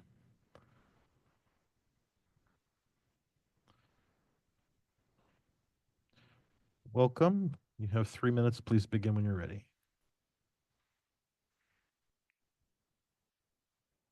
Mike. Hi, my name is Kevin Zong. I'm a 10th grade sophomore currently at West High School. I come before you today to urge a complete pause in the academies of Anchorage. Our governor just vetoed House Bill 69, which would have substantially raised the BSA. The governor stated repeatedly that raising the BSA would not work. It is apparent that ASD will have to prepare for another school year without a substantial raise in the BSA. The academies of Anchorage are currently funded by a federal grant. With the current state of the Department of Education, it is unlikely that ASD will continue to receive funding for the academies of Anchorage. And ASD will have to put millions of dollars into this program, which is entirely unsustainable if the BSA is not raised. Enough funding for the academies of Anchorage now and in the future is not coming. In the context of these problems, I'm here today to persuade the school board and the superintendent that number one, the academies of Anchorage should be halted this coming school year, and two, the funds of approximately $3.5 million for the academies next year should be redirected to keeping our teachers and programs. At my school, 2 science positions will be cut. Currently, each science teacher is handling around 30 students per period, and this situation will lead every teacher teaching 6 periods to handle around 40 students each period. How will we expect students to succeed with this large of an increase in their class sizes? Our science teachers are already overwhelmed. Ms. Kelly, my IB environmental science teacher, graded rough drafts of our science papers over her entire spring break, giving us meticulous feedback on our graphs, data, analysis, and layout.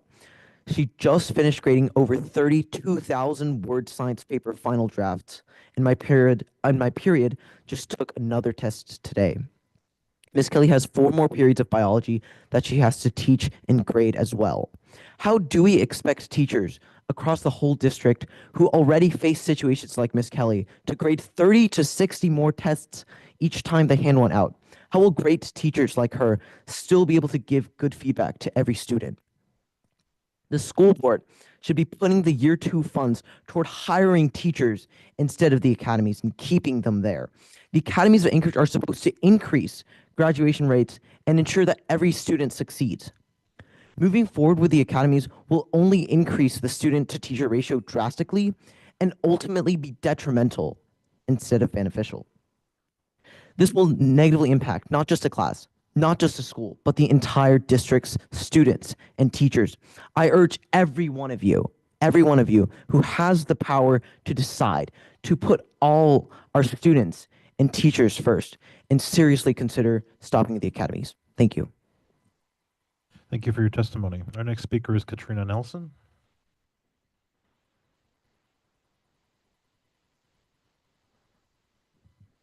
Welcome. You have 3 minutes. Please begin when you're ready.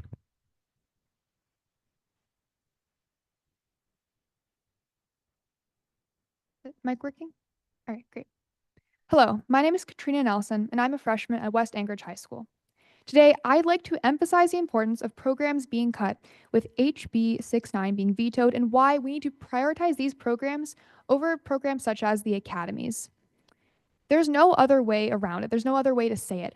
These programs that are being cut save lives. That is the hard truth of the matter. When you cut these programs, you are cutting off students' identities. Let's talk about what these budget cuts tangibly mean, what these programs being cut actually impacts students and how it impacts students.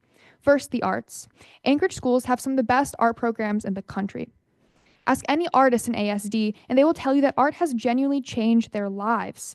Even personally, being in orchestra and debate, drama, and forensics, I can confidently say that I would be not only a worse person, but student if I did not participate in these programs.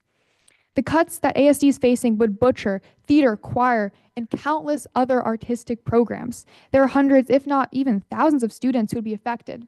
Their lives become less colorful and their potential would be severed.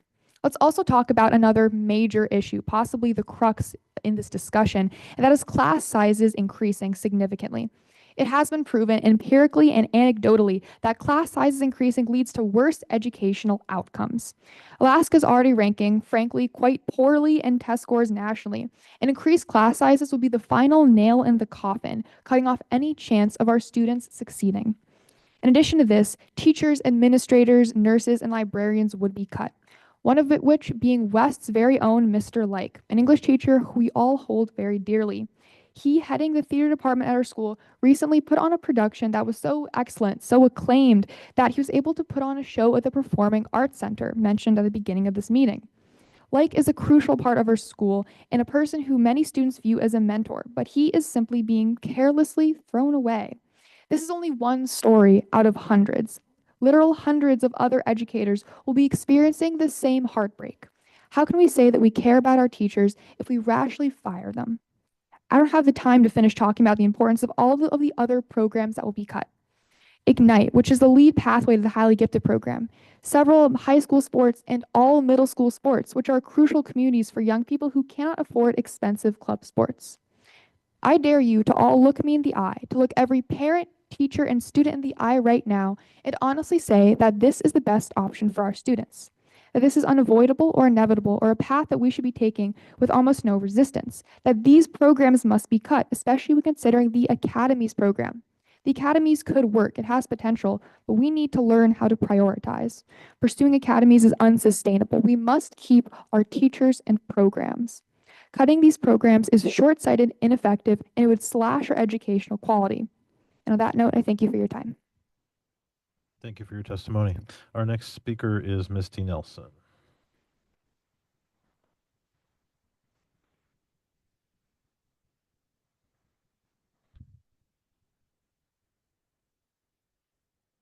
Welcome. You have 3 minutes. Please begin when you're ready. I think I'm ready. My name is Misty Nelson, and I've proudly served as an elementary classroom teacher and librarian in the ASD for over a decade. I'm here tonight to share my experience with the recent displacement process, not just on behalf of myself, but for the many librarians across the district who are feeling discouraged, disrespected, and frankly, expendable.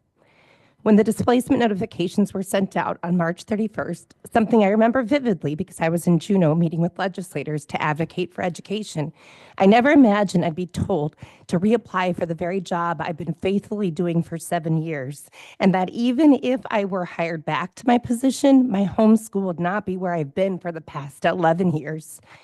Let that sink in. I had to interview for my own job, a job I've dedicated over a decade to, a job where I've built relationships with students, teachers, and families at my school, a job I've poured my energy and passion into. It was a slap in the face, not just to me, but to every displaced librarian across our district. To make matters worse, the entire process ignored seniority. There was no consideration given to our years of service, experience, or commitment. In fact, I personally reached out to district staff to request clarity on seniority between at least the paired schools once those were finalized, and my emails went unanswered. Silence. This process also put principals in a terrible position, forcing them to choose between 2 dedicated librarians or to start fresh entirely. That is not how you build strong, collaborative school communities. That is how you break them down. To add insult to injury, we were displaced on March 31st, but elementary librarian positions weren't even posted until April 11th, some not until April 14th. That's nearly 2 weeks of anxiety, uncertainty, and stress.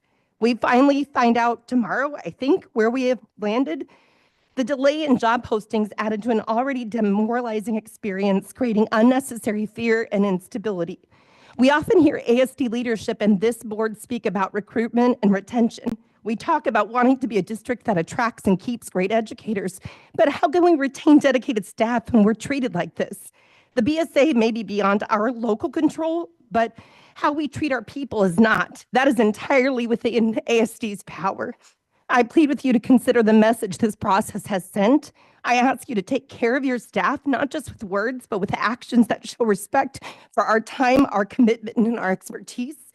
And moving forward, I want to be clear, this plan to have elementary librarians serve 2 schools is going to present real challenges.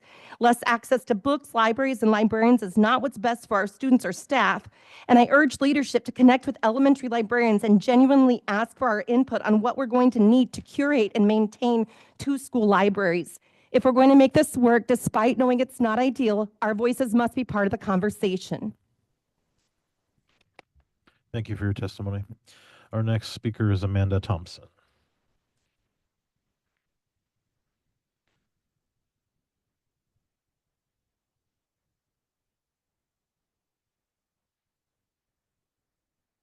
Welcome. You have 3 minutes. Please begin when you're ready.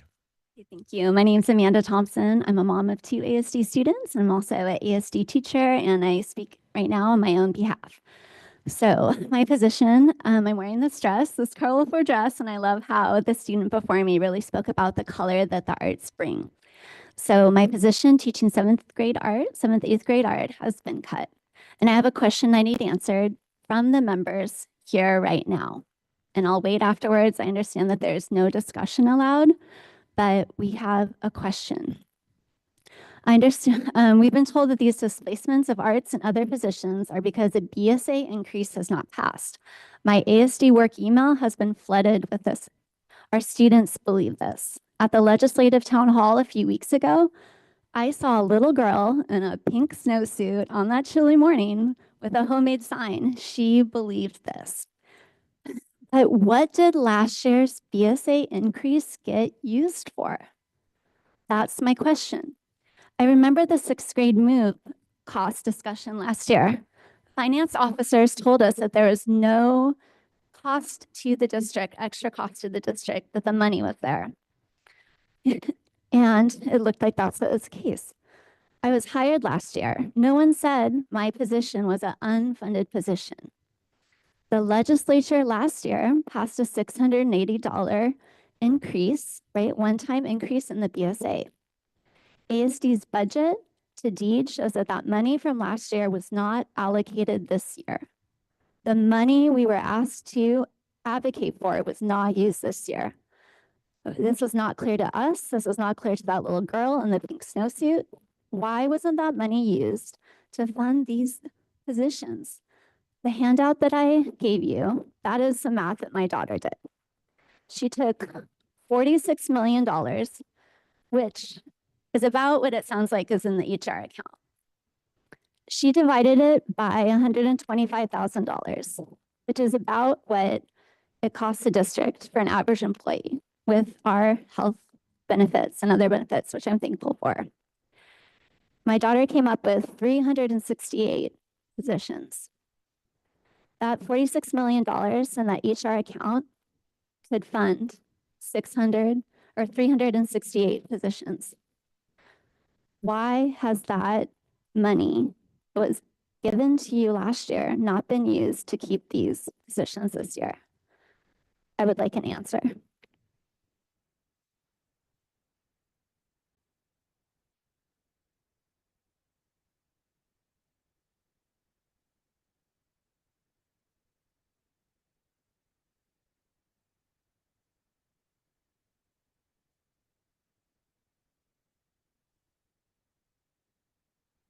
Thank you for your testimony. Our next speaker is Molly Hilcox.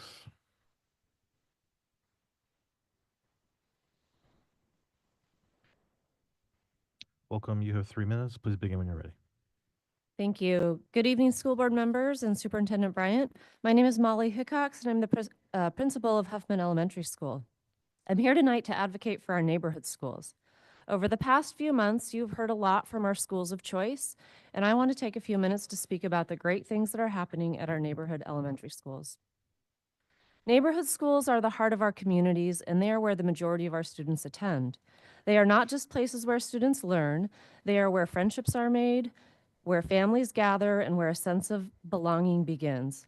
Keeping schools embedded in our neighborhoods foster community engagement, strengthens family-school partnerships, and reduces transportation burdens. Students thrive when they feel connected and safe, and that often starts with a school that's close to home. At Huffman, our team was just reviewing our 4th and 5th grade MAP math data. For 5th grade, our median achievement level is at the 79th percentile, and our median growth is at the 83rd percentile. For 4th grade, our median achievement level is at the 83rd percentile, and our median growth is at the 95th percentile. I know that my colleagues at other neighborhood schools are also seeing success every single day. Some of this success can be measured in test scores, but a lot of it can only be measured by knowing that you provided a safe environment for a child that needed it, or by helping a child read something that they struggled with, regardless of if they are on grade level or not. Success cannot always be measured by a test. Straight grade classrooms are an essential element of a strong elementary experience. I taught multi-age classrooms for many years, but during that time I had the flexibility of choosing curriculum and materials that were designed for a multi-age environment. Our current curriculum for math and ELA are designed for straight grade classrooms. While combination classrooms are sometimes necessary, they should not be the norm. Straight grade classrooms allow teachers to focus instruction more effectively and meet curriculum standards more precisely. A PTR increase at the elementary level impacts more than just the number of students in a teacher's classroom. It severely impacts the flexibility we have to use our specialists for intervention groups. We need our specialists, library, health, art, PE, and music, to teach their content and to provide targeted small group instruction during our win time. These educators are not a luxury, they are essential. Specialists help close gaps, support differentiation, and help us meet the requirements of the Alaska Reads Act. When deployed effectively, they are a powerful tool in creating equitable outcomes. Please join me in sharing the success stories from our neighborhood schools. We hear from others that our schools are failing, but I see success every single day, and I know my colleagues do too. We are all working hard to increase student achievement, and we will continue to strive for improvement. Please keep our neighborhood schools in mind as you face challenging decisions ahead with limited resources. Thank you for your time and for your commitment to our students. And thank you, Ms. Hickox. Our next testifier is Krista Mason.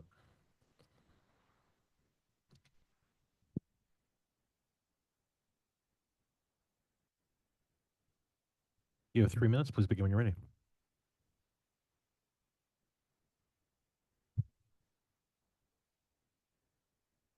Hi, I feel a bit awkward because when I was here before, I had a speech written in front of me, but I felt it was better to just look at you all in the face tonight and let you know that I am here on behalf of our students. I am a teacher. My parents were teachers. My brother's a teacher at Chugach High School, and my sister-in-law was a teacher. And I grew up in this school district, and I'm very grateful to be here and have lived in this area. And I love what you talked about with the life readiness skills. I almost drowned when I was a kid, and I think swimming lessons are one of the most important, like, life-saving skills that you can give a student. And yet, at Chugach High School, there are no swim lessons that are given in those classes at that level, and it's important. It can save their lives. And I love what you were talking about with transparency. The transparency thing, I'm thinking about when you were talking, like, ASD sent out hey, if we're going to have to cut things in ASD, what do you guys want to cut? And I'm really curious with the transparency, what are the things that our public said, this is okay, we want to cut this. If we have to cut something, is this what we're going to cut? And then Dora, you talked about, like, okay, if we're going to have to cut something, then obviously we have to cut teachers and electives. And I'm like thinking, well, is that really what the survey said? That's what people wanted to cut? Did they want to cut teachers and kids' electives? Because that's what brings kids to school. That's what takes our kids who may not succeed otherwise and brings them to school. And then we talked about attendance, and I'm on PLC. I found it ridiculous as an elementary teacher that we were every week when I wasn't with my own people, my profession, in my group, that I was discussing how am I going to get kids to school. It's not my job. It's the parents' job to get them to school. So how am I going to talk parents into bringing their kids to school? I found it, honestly, a complete waste of time. How I'm going to get kids to school is by providing opportunities where they want to be there. They want give them. My father taught math, he taught science, but he also taught at the King Career Center. That greenhouse was his classroom. He also taught taxidermy. My mother taught at Stellar. They brought in kids by the excitement of learning all these different areas, and that's what I want to give kids. I'm here to speak for our students and our community, and I want to give them those opportunities of electives, really good teachers. And my brother talked about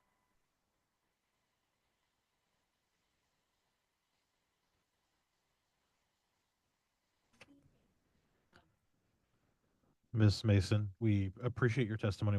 You're welcome to send comments in writing, but that's your 3 minutes.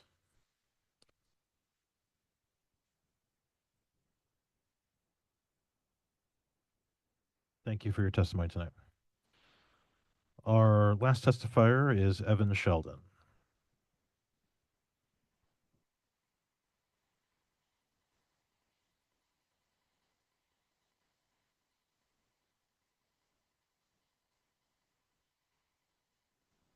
Welcome. You have 3 minutes. Please begin when you're ready.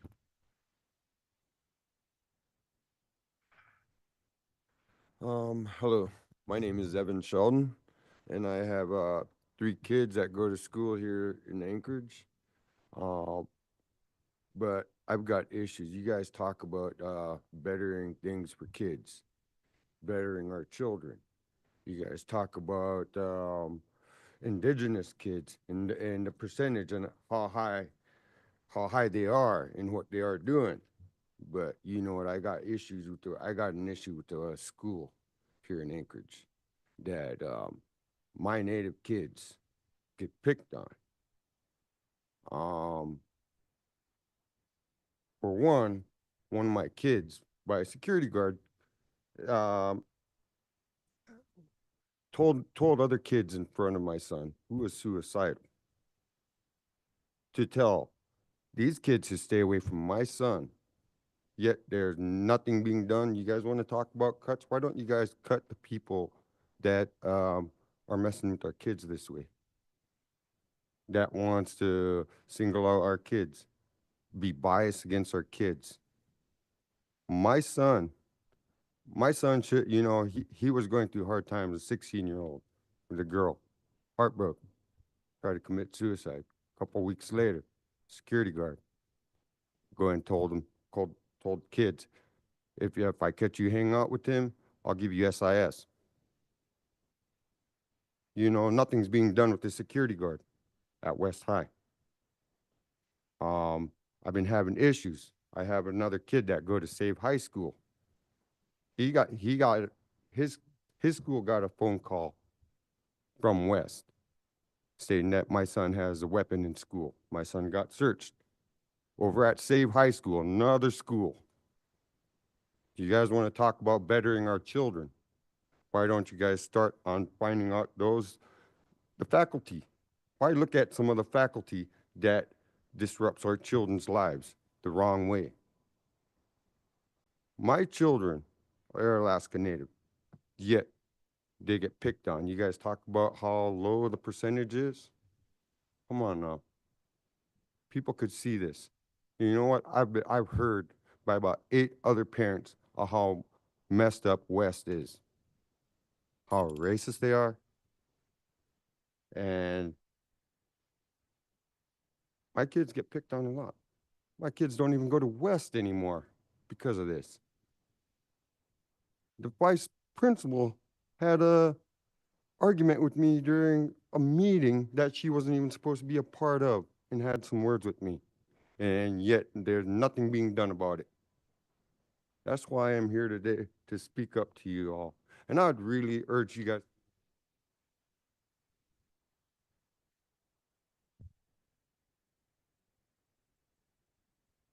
Thank you, Mr. Sheldon. And that completes our public testimony and those who have signed up tonight. Thank you, everyone, for making time to speak to us. We'll take a 5-minute recess and then return and continue on with our agenda.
7 p.m.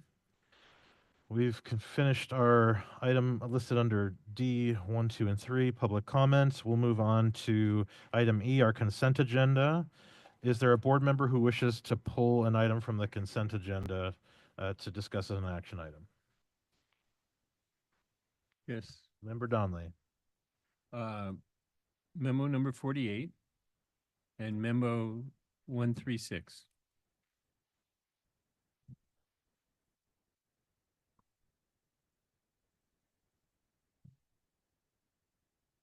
All right. Memo 48 will become action item F1. Memo 136 will become action item F2. Is there any other board member who wishes to pull an item from our consent agenda for discussion?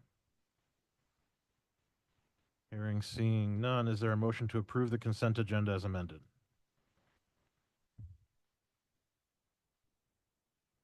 So moved. Made by member Wilson, seconded by member Donnelly. Perfect. We need to vote on that. Ms. Sullivan, would you please call the roll? Member Higgins? Member Bellamy? Yes. Member Donnelly? Yes. Member Jacobs? Yes. Member Lessons? Yes. Member Wilson? Yes. President Holloman? Yes.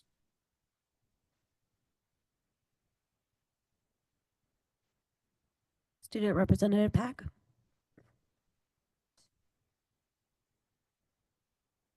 Okay, our consent agenda has been unanimously adopted 7-0. We'll move on to action items, starting with F1, which is ASD memorandum number 048, approval of change order and contract modification in Lakeview Elementary School replacement. Is there a motion to approve? I move to approve.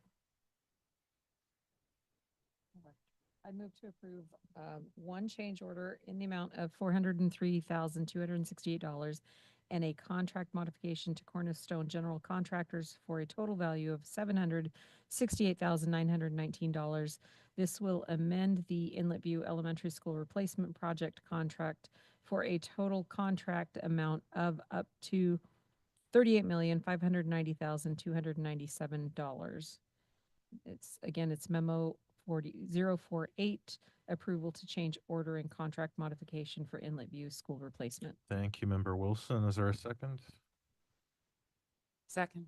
Seconded by member Lessons. Is there discussion? Member Donnelly, you pulled this item? Thank you, Mr. President. I'd move to amend the memorandum by, at the end of page 1, paragraph 1, after where it reads 38,590,297, the following language. So this would add this following language. The total cost of the Inletville Elementary School project is $50,586,948.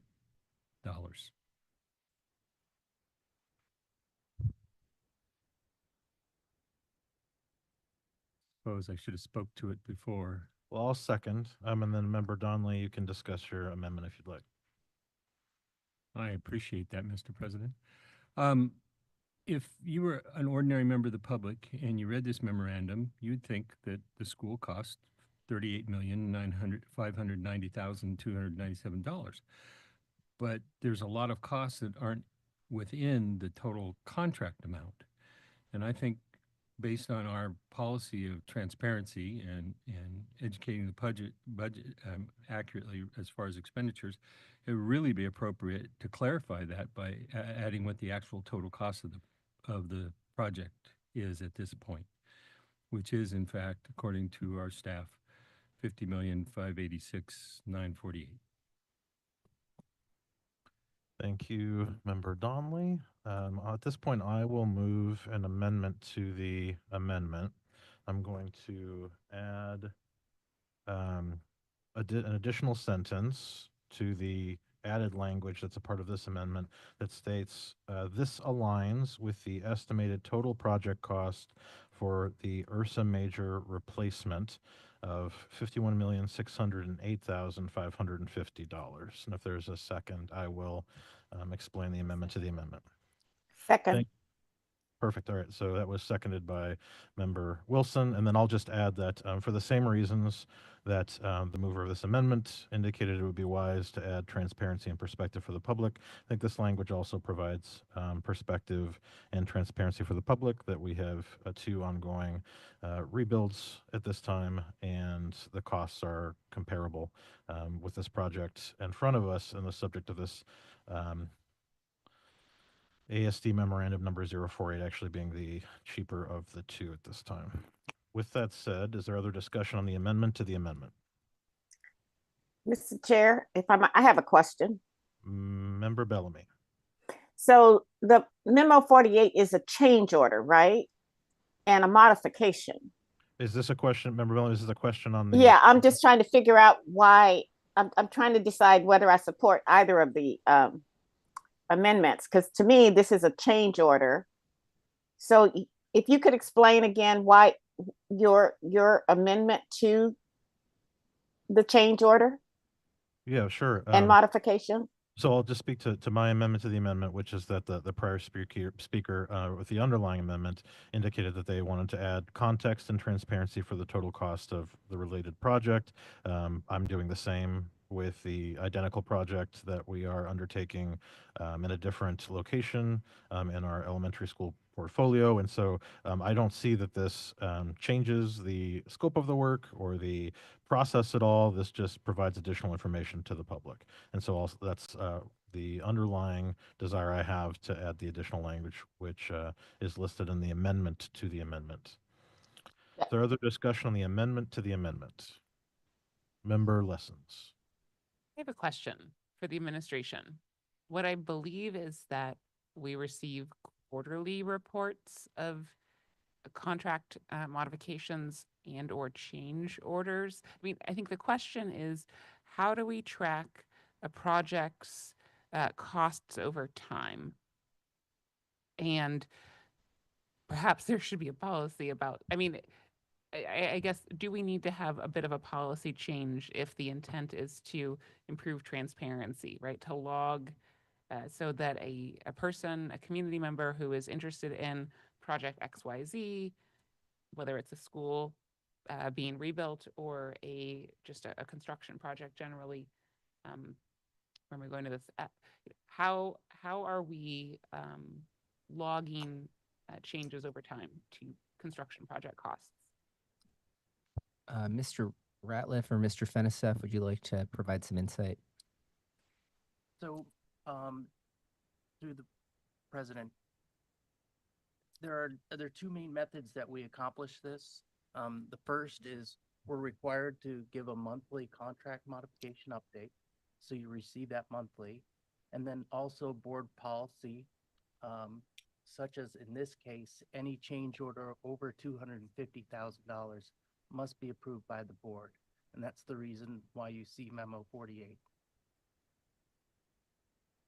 Thanks. I think my follow-up, so it sounds like there's nothing in any policy or practice right now that allows anyone to see the cumulative costs on any given project over time. When you could go back and look and see what was in December of 2024 or September of 2023.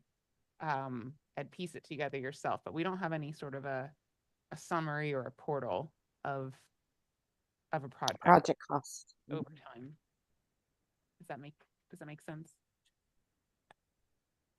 Yeah. We don't have an easy way for somebody to see the total number of changes that might have occurred on any given project over time. I believe the change order report aggregates that, It so does it'll that, say, okay. here's the amount that's been increased over time. If we didn't have any change to it, of course, there's not a mechanism where it's like kind of a current reporting of it. You just have to go back and look at the previous approval. Okay, so you could look up in the monthly reports at the project's history, how it began, the total changes. Yeah, I believe that's correct. Yeah, in the aggregate. Great. Thank you, Member Lessons. Member Wilson. Again, we're speaking to the amendment to the amendment. See if it's, I'm just wondering if past practice has been with the intent to change, or what the past practice has been, do we typically add this type of language at the end of any change order? Or is this a project that's being singled out for a certain purpose, and how do we plan on moving forward? I like consistency. And if this is inconsistent, I have an issue with it, because unless we're looking at changing the process moving forward to add the total project or changing costs at the end of every project that we're reviewing.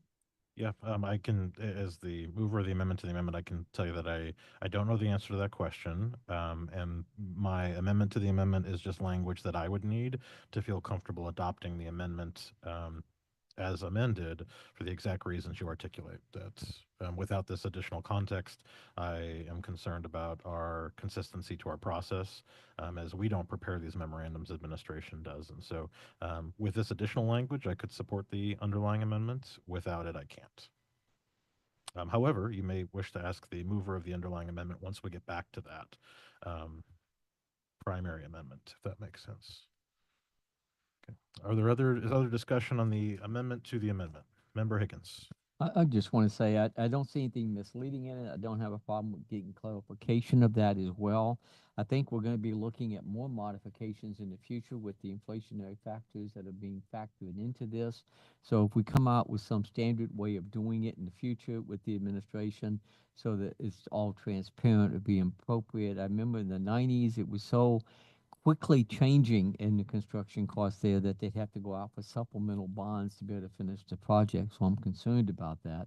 But if we find a simple way to do this in the future, that will be fine. But I wanted, for the administration purposes, I don't see anything that was deliberately misleading. I think it's clear. But adding additional information as requested by Member Donnelly, I support that completely as well. Thank you. Thank you, Member Higgins. And again, it sounds like the report we get does aggregate the same cost. So appreciate that feedback. Hearing no other debate or comments on the amendment to the amendment, Ms. Sullivan, could you please call the roll?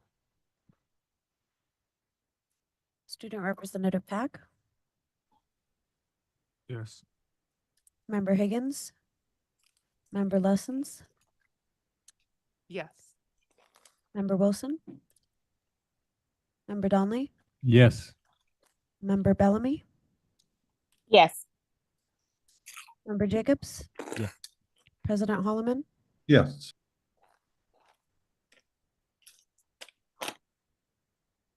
Okay, the amendment to the amendment is adopted 7-0 with the youth member voting yes.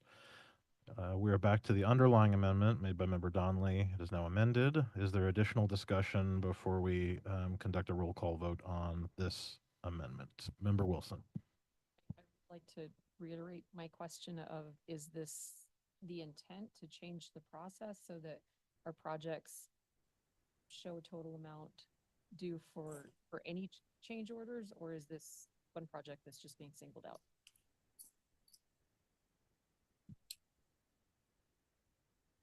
Open Member Yeah, Donnelly. Member Donnelly, yeah, please, the floor is for that. yours. I don't know if this has been done before, but I think it's the right thing to do. So I would hope that moving forward, memorandums that reflect significant increases to bonded projects would reflect what the actual cost of the project was. Member Wilson, follow up. For clarification, because I'm trying to grasp the whole concept, is it for all change orders, or, I'm sorry. Oh, is it for all change orders for any project, or only projects over a certain dollar amount? I guess I'm trying to understand the intention. Member Donnelly. I would support it. Well, first of all, the only change orders that come before us, I believe, are over $250,000. So I would support it for any that come before us in that process. Any other follow-ups, Member Wilson? Okay, I have Member Bellamy. I just have a question. With the amendment to the amendment that we just passed, do we need this? It seems a little redundant to me, and now we got 3 different costs there, or values, which is confusing. So it seems to me the amendment to the amendment makes it all perfectly clear. I don't see that we need to add I don't see that we need this piece now that we've approved the other piece. Thank you. Yeah, Member Bellamy, I appreciate that comment. Just for clarity purposes, the piece that you referenced that you feel added clarity is now attached to the underlying amendment, so we would either pass both of them or none of them, as it currently stands. With that said, is there other discussion? Sorry, Mr. Chair. Yes, Member Bellamy. So I've missed the point where I can add another amendment You have or absolutely make another amendment. you can amend the amendments as amended at any time. So I'd like to strike the add total cost of Inlet View Elementary School project is 50,586,948, given that we just approved clarifying language. That's my motion to strike that. I'm gonna ask for just a 2-minute recess. Yeah, to get some clarity. I think we all need to get on the same page. So just a 2-minute recess, please.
Member Bellamy, you have the floor.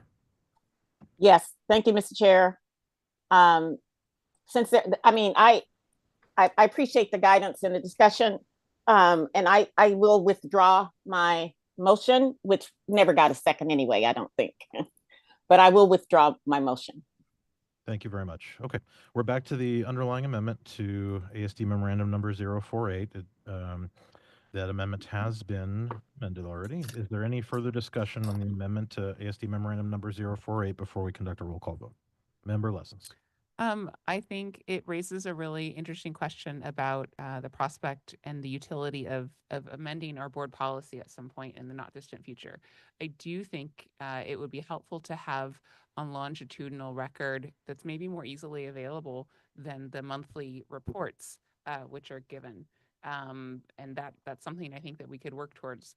But I feel like as it stands now, beginning with this one particular memorandum, to highlight, to change our practices, it just seems a little bit out of place.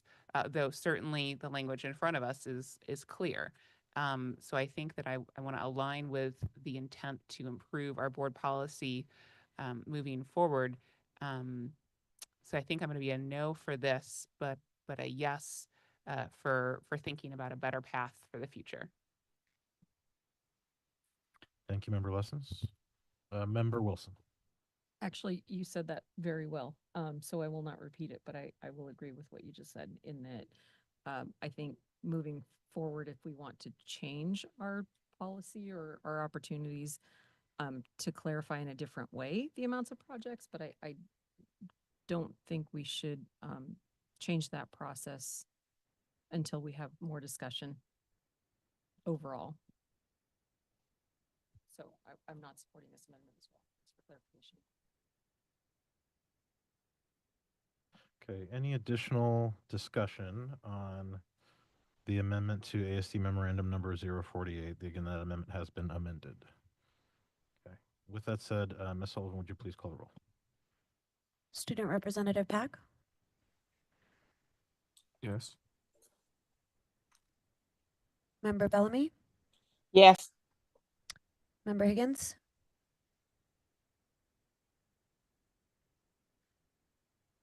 Member Lessons, No. Member Donley, Yes. Member Wilson, Member Jacobs, Yes. President Holloman, Yes.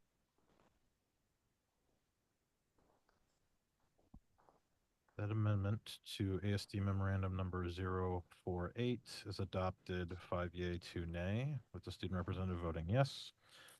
We are now to the underlying memorandum as amended. Is there any further discussion before we conduct a roll call vote to approve the memorandum?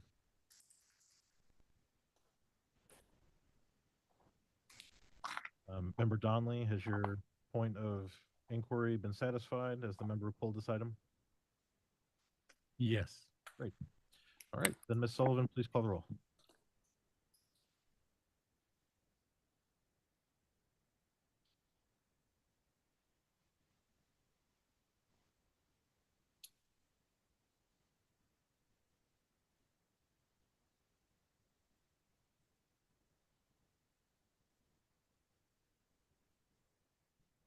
Student Representative Pack, Yes.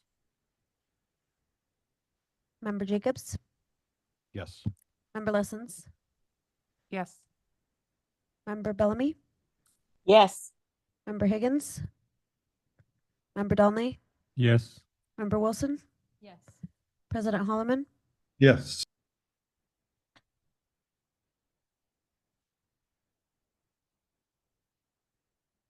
All right, ASD memorandum number 048 is adopted 7 yea, 0 nay. We'll move on to action item F2, which is ASD memorandum number 136.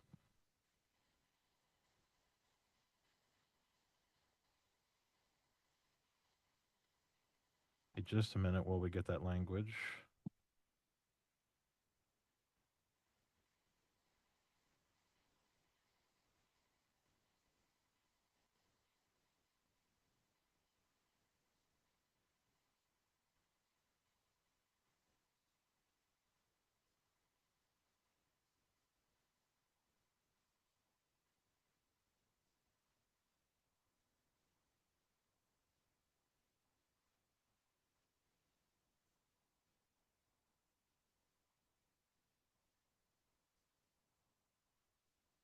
All right, so we are on action item F2, which is AST memorandum number 136, waiving social studies elective credit for freshman year of 24-25 school year.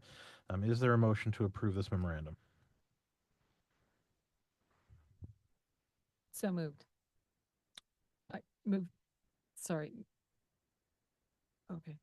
ASD memorandum number 136, waiving social studies elective credit for freshman class of 2024-25 school year to approve and authorize the waiving of a 0.5 social studies elective credit for the freshman class of the 2024-25 school year.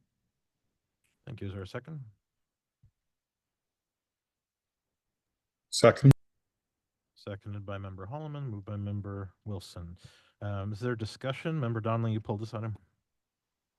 Thank you, Mr. President. I just wanted a more explanation of what the impact is going to be on our students' civics studies here. I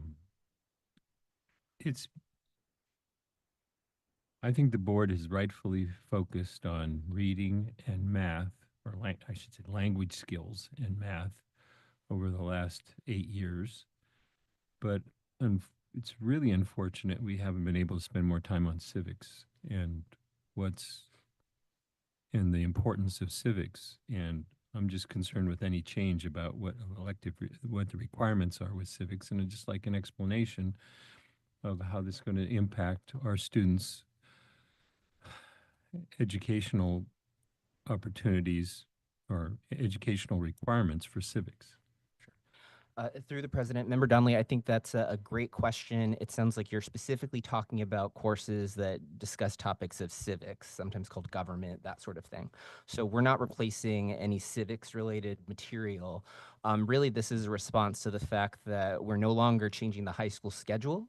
So when these students enrolled in the Freshman Academy course, the thought was they'd eventually take 8 classes instead of 6. So they would have had ample opportunities to take 4 social studies credits. So ASD actually goes above and beyond what the state requires and asks that students take 4 years of social studies. The state requires 3. To succinctly answer your question, this isn't replacing a civics class. This is replacing a course that was called Ancient Civilization. That was typically taken by most students in 9th grade.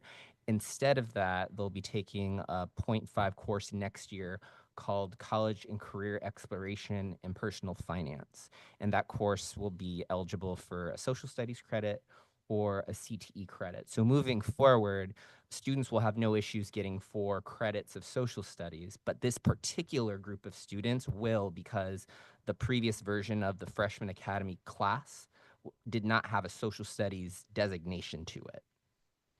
I hope that answers the question. I'm happy to clarify. Member Donnelly, any follow-up questions? Is there going to be some opportunity for students to get that education in classical civilizations, ancient?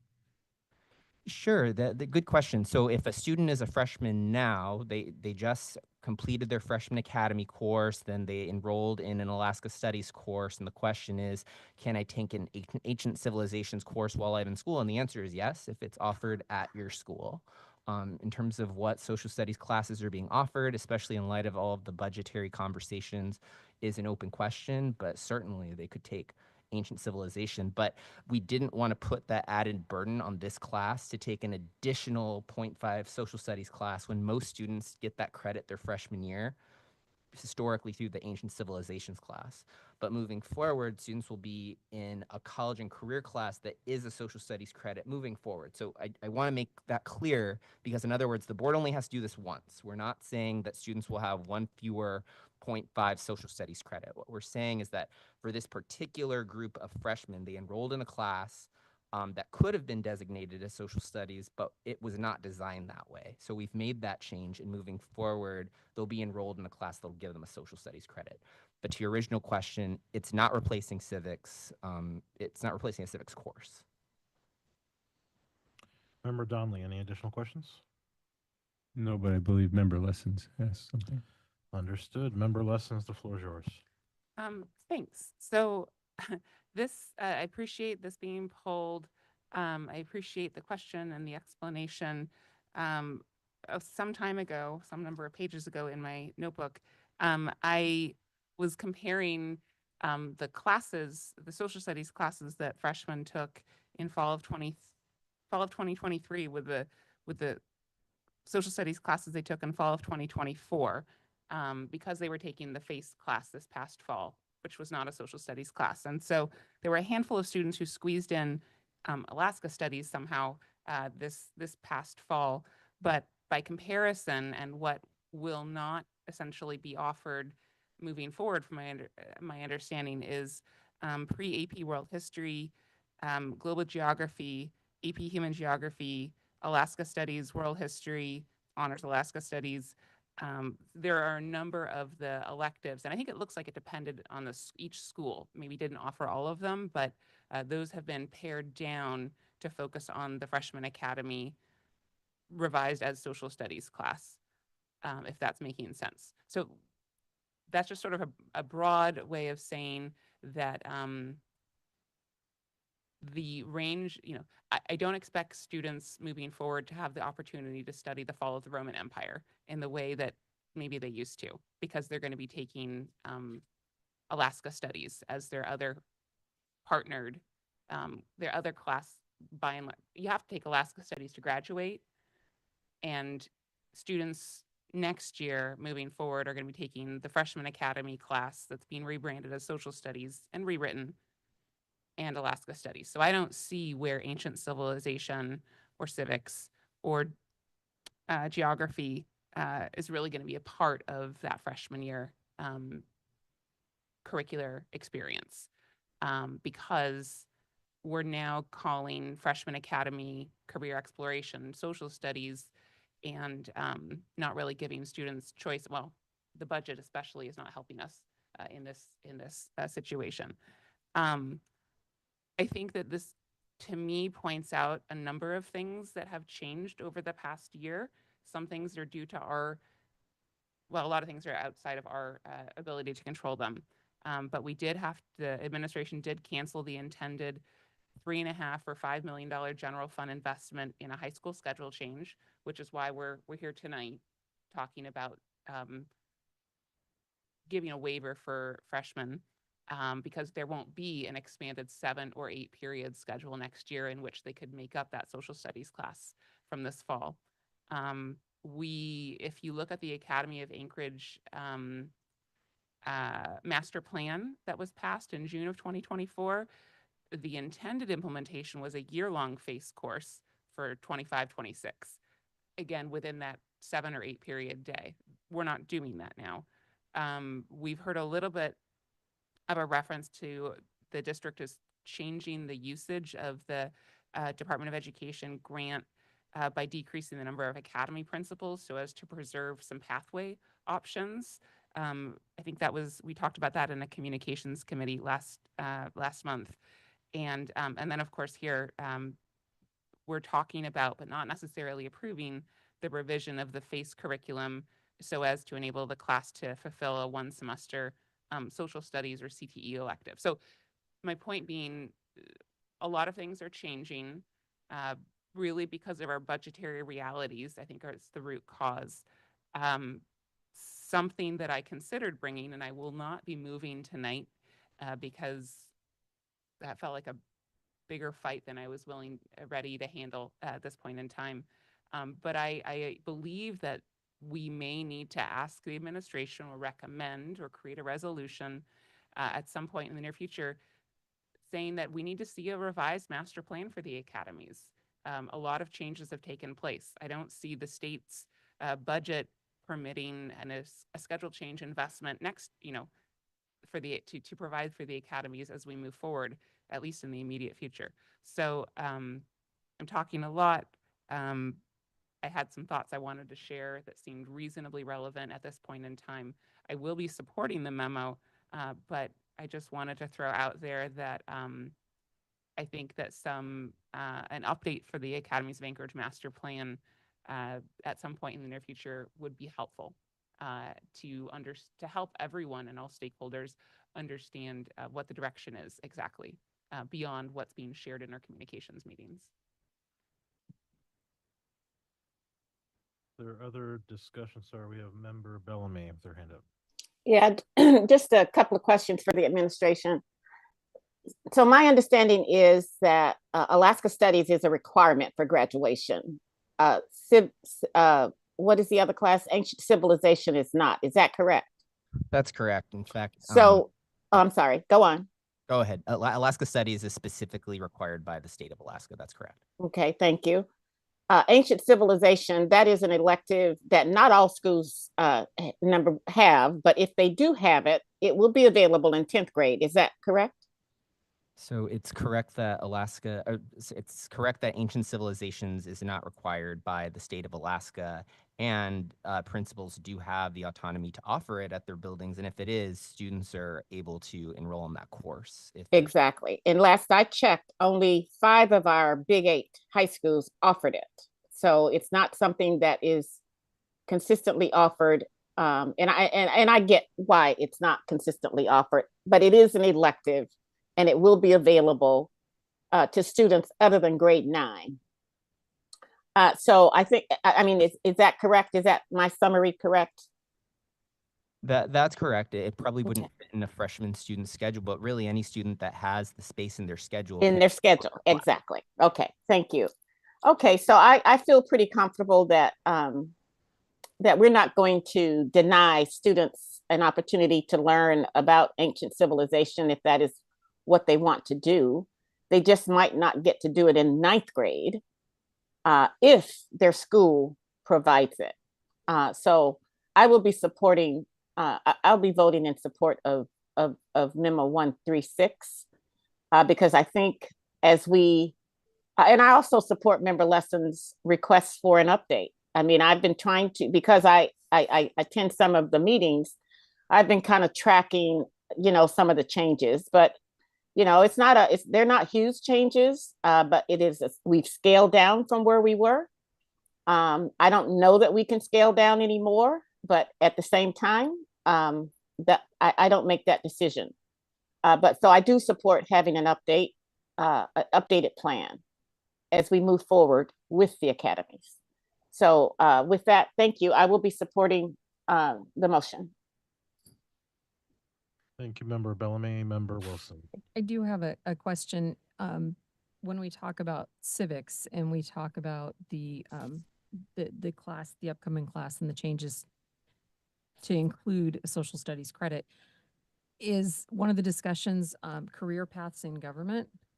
Because I feel like that's an absolutely valid career path in government and practical skills that students can learn in what they might choose as a career path. Member Wilson, can I restate the question? So are you asking if the career and college exploration course covers pathways in public service or government? Correct.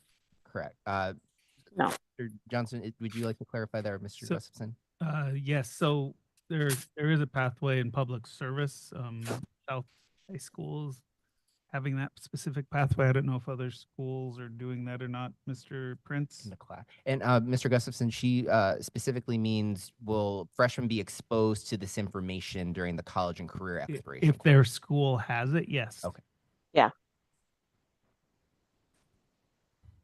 Follow up, Member Wilson. I just wanted to follow up with a statement. In our communications committee meeting, we typically have the opportunity for an update on the Academies of Anchorage. So that's a great opportunity to learn about how the Academies of Anchorage is progressing and consistent updates in the communications committee meetings.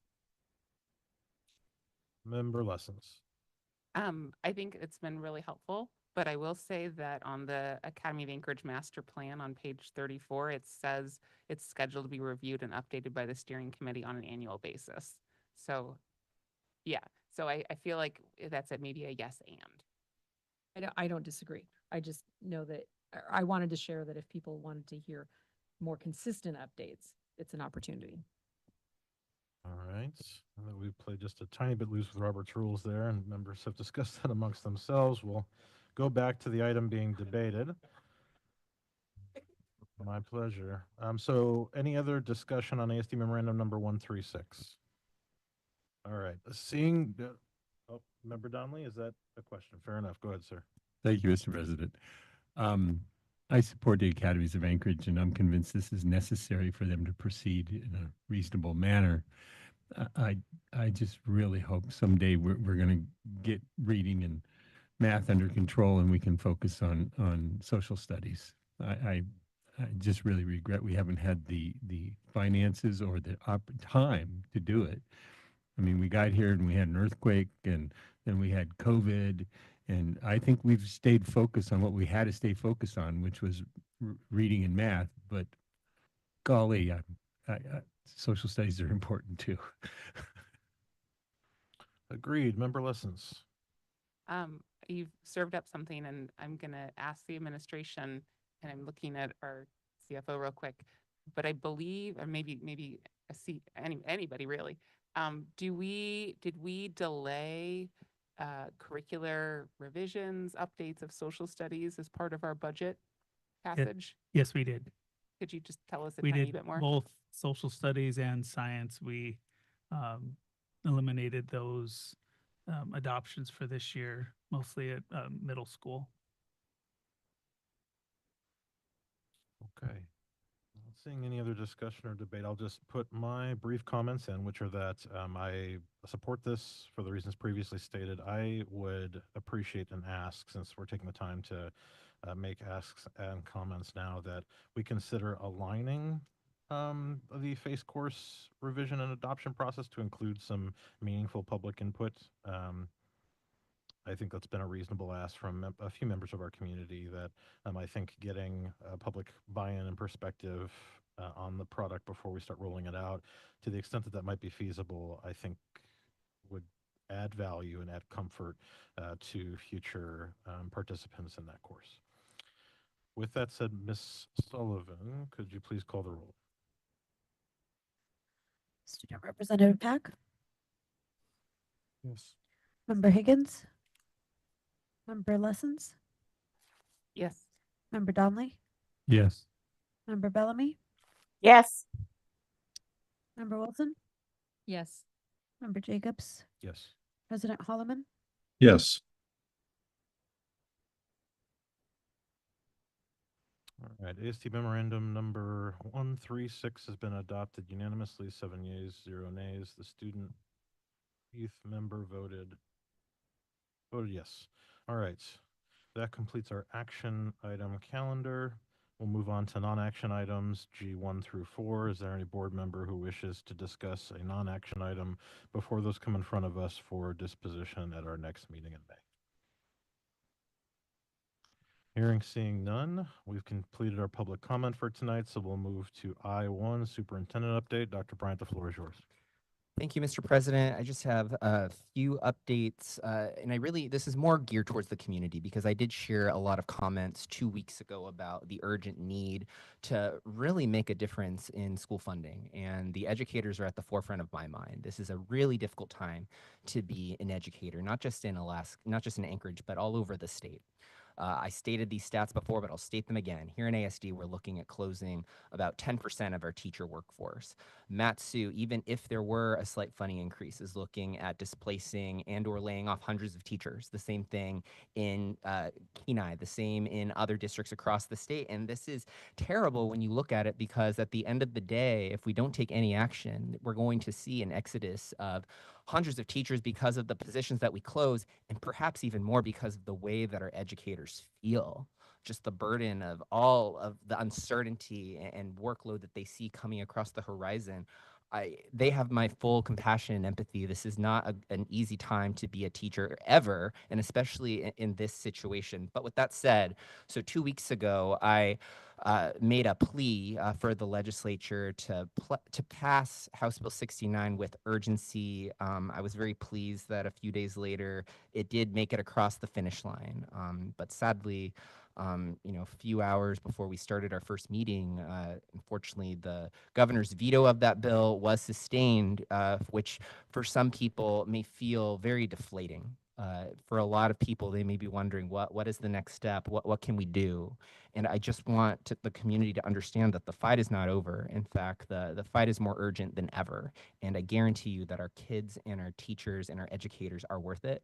So with that said, there's a lot of urgency. As soon as tomorrow morning, we need to understand what are the pathways to get a funding bill across the finish line. I do understand there are some reasonable concerns about $1,000 within the legislature, but I don't know how we can afford certain things that come with $1,000 BSA. I don't know how we can't afford to lower our class sizes beyond what they are right now. And with $1,000 BSA, the ASD board had already committed to lowering our class size back to what they were in 2016. It wasn't perfect in 2016, but it's a lot better than what we're looking at next year, and even what things look like this year. There would have been an opportunity to increase funding and resources for our correspondence families, for our charter school families. There would have been an opportunity to reverse cuts to our counselors and nurses and librarians and all these really critical support services that our students need and deserve, and frankly should expect from their public school systems. But we're not there. So with that said, my message is that I don't think that there's a single reason not to seriously consider $1,000 BSA increase. In fact, even $1,000 within a few years will mean cuts for districts again. And I know that there's a lot of urgency to pass something, even if it's 560 or 680 or whatever the number may be. But I will not be celebrating if $560 were to pass. I think it's a very positive gesture in the right direction. But I'm thinking about ASD's structural deficit for FY27. I think that would put us at over $70 million. That's within ASD. And across districts, they're looking at major cuts, even with the 560, because frankly, that's a cut from where we were at 12 months ago. So I have a lot of concerns, but I really want to communicate to the board and to the community that I'm approaching this topic with a lot of urgency. I'm not losing hope. I'll be talking to legislators and whoever I need to tomorrow to understand what is the path forward. I talked a little bit about the funding, but I also want to clarify some misinformation that's going out there about ASD's willingness to compromise and be a part of the solution. We've always wanted to compromise and be a part of the solution when it comes to policy reforms. In fact, House Bill 69 at one point had a number of policy reforms that were put in place in good faith to try to cooperate to get a bill across the finish line. It didn't turn out that those policies stuck to the bill, but ASD was largely supportive of a lot of those things. So when it comes to what needs to happen to get this across the finish line, I think within Juneau, right now we're negotiating the amount. I think that we need $1,000 to really move the needle on academic achievement within ASD. But I also think that we do need to talk about policy concerns, and we're ready to be a part of that conversation. I want to remind the public that ASD has had an open enrollment policy for years. So for years, if there's space at your neighborhood school or local school, you don't have to live in that neighborhood. You can apply to that. That's something that we've been proud of in ASD for many years, and we welcome that type of reasonable educator vetted policy. And there are others. You know, I spoke briefly to the reading proficiency language that's in the governor's bill. That was also in House Bill 69 for a moment, if my memory serves correctly. And while I didn't agree with the way it was written, I was in agreement with the fact that our students need more support. And if by using an incentive program from our reading proficient students to invest in our students who are not proficient, I'm willing to have that conversation, and we always have. And lastly, there's been a lot of misinformation, and I would say it's coming from a very dark and cynical place that for whatever reason, some people seem to believe that ASD is sitting on extra money that could have been used to address our deficit. And that's false and frankly insulting, because that completely throws out the window the role of audits, the public process, and the many, many months, if not years, that the 8 people at this table have been looking at our budget line by line to figuring out how can we, connect 2 dots together so we can afford what our kids need to succeed academically. So with that said, we had a wonderful work session today where we went through line by line all the pieces of misinformation around the funding, about how the one-time funding from last year is already programmed into the budget. We talked about attrition budgeting. Clearly, there are a lot of legislators that don't understand attrition budgeting, and that's fine. Most legislators are not CFOs. I wouldn't expect them to be, but what I do expect is that when you're going to talk about attrition budgeting, that you should ask the district that has attrition budgeting before you speak about it on the record. That's really important, because when you spread misinformation like that, it's a disservice to the public and it's damaging to students and families, because now they're confused and they think that there's money that's there that's not. And I would suspect that some people knew that they were spreading misinformation. And I hope that's not the case. I want to assume the best. But if that's your tactic to address systemic underfunding that's impacting all the school districts in the state of Alaska, that's not a great tactic, because I think across our communities, we see the truth. We see the 120 teachers in Matsu that are going to be displaced. We see the hundreds of teachers here in Anchorage. We see the hundreds of educators in Kenai and all across the state whose jobs are in danger because there's been legislative inaction. So the time is now. It didn't happen today, but that doesn't mean it can't happen tomorrow. And I just want to plead again with the legislature, if there's any way that the Anchorage School District can provide data, information, a conversation with me or my chief financial officer, with board members, if you want to have any sort of clarity as to what the board is willing or not willing to commit to, the time to talk to us is now. And I want to say on the record that we're ready to have those conversations. And I hope some of them will happen tomorrow, because our students don't have a single additional day to have wasted on them by the legislature or anybody else. So with that said, I'll end my remarks. Thank you, Dr. Bryant. Well said. We'll move on to board member comments. We'll start at my left. Member Higgins, the floor is yours. Thank you. As always, I appreciate the speakers. Not too much to really talk to about, but the fact that people show up, they got the passion, they got the interest in hoping to express their opinions and views. I always appreciate. One of the things we don't do in school board that we used to do is a lot of recognition, and a couple of things or few things have happened this last week or so. Whenever I'm here. One of those was the blood bank. They're here. They were getting blood donations from packed. Apparently, all the schedule was filled up Thursday, I think it was, with school board members, and I greatly appreciate that. I am a big blood donor. I'm up to 16 gallons, and I always tell people, you're giving blood for a good reason. I remember the Friday before Thanksgiving in 2004, I gave blood.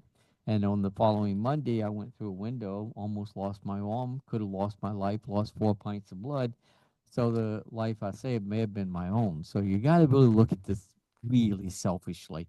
But giving blood and giving donations is something they need to have more donations with all the time, and I appreciate ASD getting behind it. There were two significant events here that I just want to share. One is and at Chigiak High School that you had Mill Lake, you had Grueling, they had the composer for music that came up from Florida and did four pieces that one was specifically made for this event. And the two directors for those schools was there. And I was so impressed with the quality and the play. It was a professional, massive band, and it was fantastic. I saw a bunch of parents somewhat teary-eyed and pretty proud of what they did. But that music was something else. I remember the director for the music at Mirror Lake, because in 2008 I remember going there one morning to listen to. He has them there at 7 o'clock in the morning, and the vast majority of all students take music with him. His love for this music is so great, and it was at one particular point he parted to different students. They're up here doing solos. It was so impressive. There was one particular one that stood out. I felt like it was Lisa Simpson, up there with the music. It was absolutely gorgeous. So, and the number of students that get engaged when you have a teacher like that is just impressive. So, I appreciate the invite and I appreciate what I had a chance to see. The other one that jumps out is they had a contest here of competing to have a piece of art for the Congress with Representative Begich, and they had stuff from all over. The student that won that from, um, um, I don't know what grade she's in, is Doria, and I'm gonna butcher this, okay? Dandorico, I apologize for that, but I have a chance to see the picture. The teacher is Savannah O'Hara. It is fantastic. If there was some way for us to be able to share that, that would be great. But my appreciation with that. I want to share that last Thursday was a busy day for me. I hit the MECAC meeting, then I had two meetings with community council, so it was running around like crazy, Anchorage and then Chigiak and then down to Bayshore. So it's kind of, I didn't speed officially, but I couldn't leave MECAC. I have attended those meetings from 2008, a lot of different meetings. This one was the absolute best I've ever attended because I've always questioned we need more information. I hope the administration will share the report that was provided to MECAC as well as access to the tape on that because it gave a presentation in regards to issues and concerns, how the parents, they had work groups. Whoever was the key behind this presentation and who did the work on this with all the surveying and the work groups, it was very informative. There was good news, and there were areas of opportunities that we need to address because it was significant there. but I hope that we get that information out to all board members and we can do a follow-up discussion with that as well. And the last thing I'll go ahead and mention is I know we are swamped with activities because of the budget, and I appreciate that. But I'm getting so much feedback from different people, some of which are leaving the school district for a variety of reasons. The one with the presentation with MECAC talked about some leaving because they're concerns of abuse or racial type statements. They're leaving because they didn't think it was being handled. But the start times is an issue in the 9 o'clock. The start times that I totally support changing it, but we delayed it 1 year with the idea that we could look at trying to make it so it would be more feasible. We could work it out and help parents and understand the impact. I think some schools have the capacity there with the 7 o'clock until 6, and I've seen that. Others do not. And that is causing people to walk away from this. And I don't know the full gambit of how many schools have the early start to be able to assist, but that plus the extra hour, it's not the decision, it's the execution. Is there things we can do that will help parents and listen to what the parents are saying and listen to what the businesses are telling us are problems in trying to work with this because they need staff there certain times. If they've got staff with the change in start times, I mean, you don't have the older kids watching younger kids, right? Because the older kids are getting out after the younger kids in school now with the start times. So there's some other issues, but it's the start times to me is a no-brainer. We really need to improve administration, but to me, the execution is what we're being challenged on. And I would love to get into a detailed discussion with some type of group dealing with some of the principals, dealing with some of the parents and the staffing. What can we do different? How can we respond to this and still achieve the goals that we have? I'm not trying to hold back on the goals, but we've got to recognize the impact on families, attendance, and employers that are really struggling with this and how we're losing today. I think some parents that are opting to make changes simply because they can't make it work. So that's just something I hope that we really get. And the last comment, I appreciate the superintendent's comments regarding misinformation is the most frustrating thing, and I like the passion with it because we should be. We're hurting kids. We're hurting them bad by not being honest about the finances and knowing that we're going to do that. I made a comment to some others. We got 6 schools without lunches. I made that comment in one other meeting. And imagine you've got kids that are eligible for free meals. They need it. They're Title I. There are other issues. They don't have the breakfast, and lunch is a plastic bag with jerky and cookies or crackers or something and milk and something else. It's not the same thing. And that funding is hurting kids, literally. So hey, there's 3-minute rule. What the heck? Thank you. Member Donnelly. Thank you, Mr. President. One policy change, we talked about policy change that the school district has supported, some of which have been before the legislature. But I really continue to advocate that the ASD current policy of having to comply with national Common Core standards in all our curriculum should simply be replaced by what we already do, and that's comply with the state of Alaska curriculum requirements. It is essentially just symbolic, but I think symbols have meaning, and I think it has no harm to anybody, and it would be very meaningful, I think, to many people in the legislature that the ASD was willing to move towards just simply saying we're going to comply with the state standards rather than the national standards, Common Core standards with our curriculum. Wouldn't cost anything, and it would be a symbolic gesture, I think, that might buy us some goodwill when it comes to our advocacy for funding.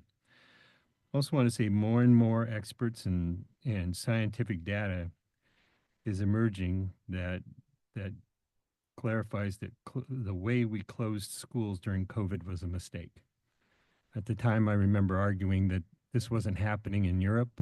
Europe kept their schools open. There were no negative health consequences to those children from that. And they didn't lose and had the academic damage that American children suffered because of the closures that we did. And we were closed for way too long. There's nothing we can do about it now other than, as with 9/11 and Pearl Harbor, just not forget and remember that. And the next time, if we're ever, God forbid, we're faced with that kind of a crisis again, we just keep our cool before we go too far and endangering the academic success of our children. Do our student representatives have a final comment tonight? No further comments from us. Thank you. Member Wilson. So I wanted to recognize the ASD print shop. I did a tour of the ASD print shop that is housed at King Tech, and they do a phenomenal job. I've seen other materials in other school districts, and I feel like ours is always above and at a lot. It's just outstanding and incredible. So the work they do is amazing. And as someone who has ordered materials from print shops, I know the actual cost involved with that. And so I believe that the district saves quite a bit of money by having an in-house print shop. And they're incredibly efficient. They can print what is needed rather than typically having to order above and beyond what might not be needed for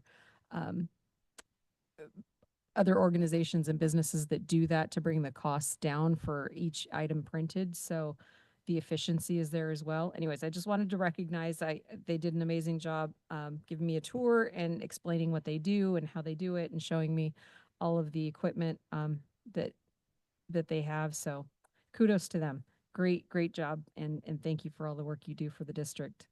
I also wanted to recognize that there was a Spirit of Tomorrow Awards, the School Business Partnership Spirit of Tomorrow Awards Luncheon. So congratulations to all of our nominees and all of our winners for that. The work that our school business partners do in our district is immense and extremely helpful and extremely appreciated. So I thank anyone who was able to attend the Spirit of Tomorrow Awards luncheon and all of the work that went into running the luncheon, but especially to all of our school business partners that help in our schools every day. I also wanted to share that we have our committee meetings coming up on Thursday. Our governance meeting is at 11 a.m. Our finance meeting will be at 12:15, and our communications committee meeting will be at 1:30 p.m. And just also a reminder that we do have a running item on the agenda to talk about the Academies of Anchorage. So thank you. Member Lessons.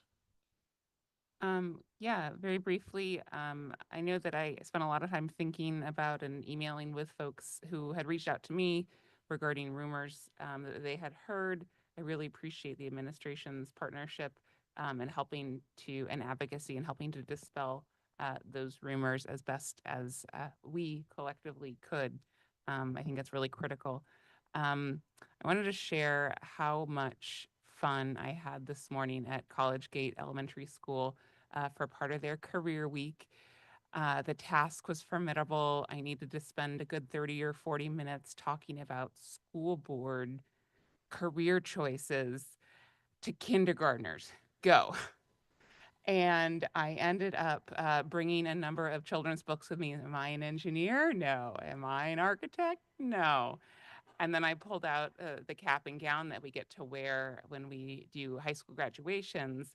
And you'll all be very pleased to know that I practiced good handshakes and eye contact with our kindergartners and first graders. We practiced moving tassels from one side to the other. I don't know if I did it the right way, But I had a great time and listened to all of them eagerly raise their hands and tell me how they wanted to become um, doctors and policemen and nurses. And one little boy wanted to be a monk, which I don't know that we have in the pathways, but thinking big.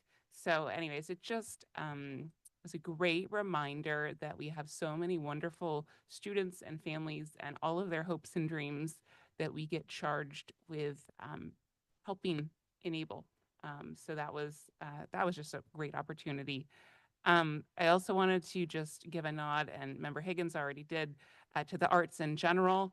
I too went out to Chugiak to see the world premiere of the Kualupalik production. Unfortunately, my car had a situation about a mile south of the Birchwood exit, and I made it to Chugiak High School and spent the majority of the performance in my car troubleshooting how I was going to get home. And thank you to Member Higgins and to another member of the community for coming to my aid. It all worked out fine in the end, but it's a good reason to have multiple school board members, I guess, at any far-flung event. And really, I wanted to give an extraordinary nod. We've talked about Hadestown, the students involved in the performance in every aspect, sold out the Performing Arts Center, which apparently has not yet been done this year. And I wanted to share, if I've queued this up correctly, a few moments of one of the many ovations before the show. I'm just going to play this on my mic because I can.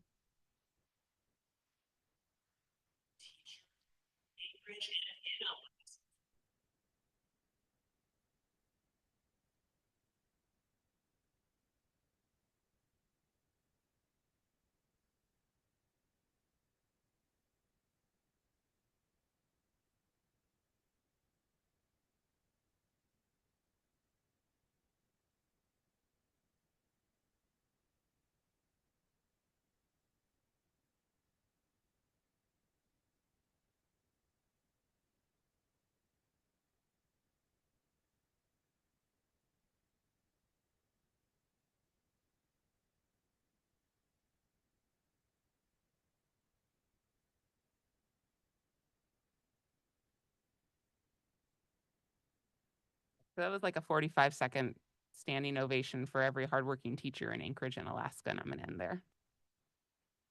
Thank you, Member Lessons. I'll make a couple quick comments before we pivot to President Holloman.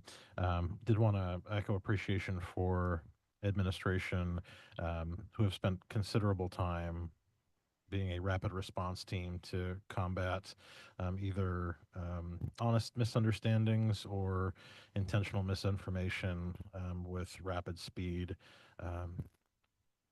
Our communication efforts and work has been outstanding this session. We've needed it due to the unprecedented level of roadblocks that have either been placed or have occurred on the road to passing legislation that supports public education. With that said, I also wanted to give a special shout out to our teachers, our students, our families who have really testified their hearts out to elected officials in Juneau. You can't, at least I can't, scroll on my social media feed without seeing a post that should be heeded by our elected officials, that relates to the challenges of what chronic underfunding has done to our state and our young people. And so to those who are making time to testify, send an email, call, visit Juneau. You have my, and I know the board's sincere appreciation.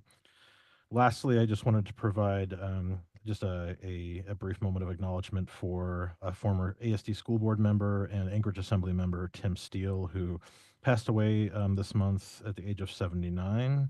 Mr. Steele served on our board from 2001 to 2010. If memory serves, that was one of the more recent times where the board had some similar a sense of stability and leadership that our group has experienced. Was roughly 20 years ago.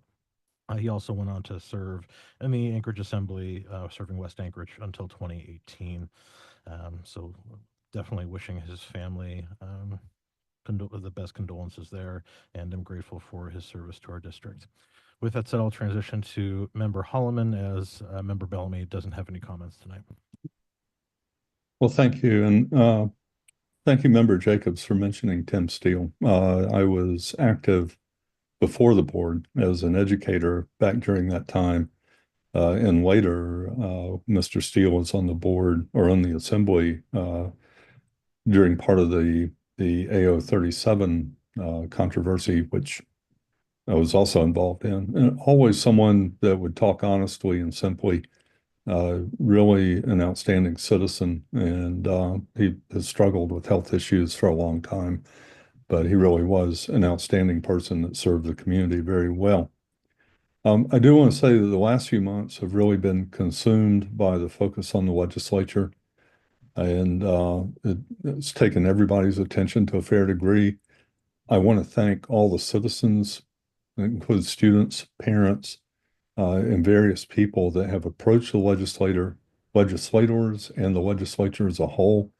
It clearly is having an impact, and I think part of that is reflected in the fact that Anchorage has been a bit of a target from some people. They're frustrated with us and unhappy because of that. And I think it's a positive outcome, actually, of what people are trying to do. We're pushing against something that is of a great need, and I think we're having success at it.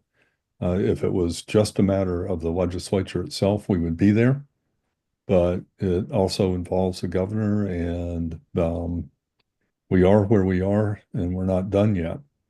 There were a couple of us on the board involved in a phone conversation.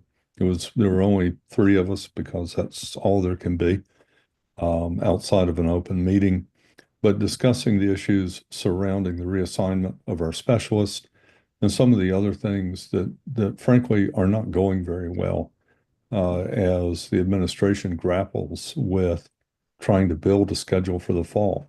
And I'll back up and say that a lot of people don't understand that the planning for the middle of August for the opening day of school starts in January, in kind of in earnest. It really starts with the budget in December, but it really starts in January as principals usually begin to look at their staffing, put their schedules together, begin to build what's going to happen in the fall.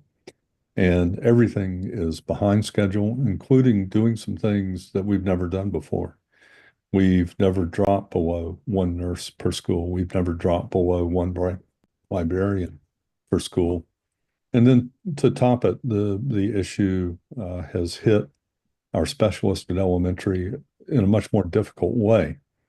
And in the past, any number of these similar things have come up, but I hope people begin to understand that we've shaved here and there for most of the last 20 some years.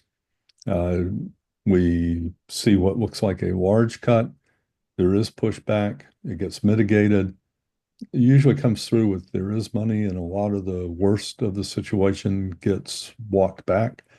But in the process, people get shuffled around in ways they don't appreciate. And the ultimate result is often just a little bit less than where we were before, but not dramatically less.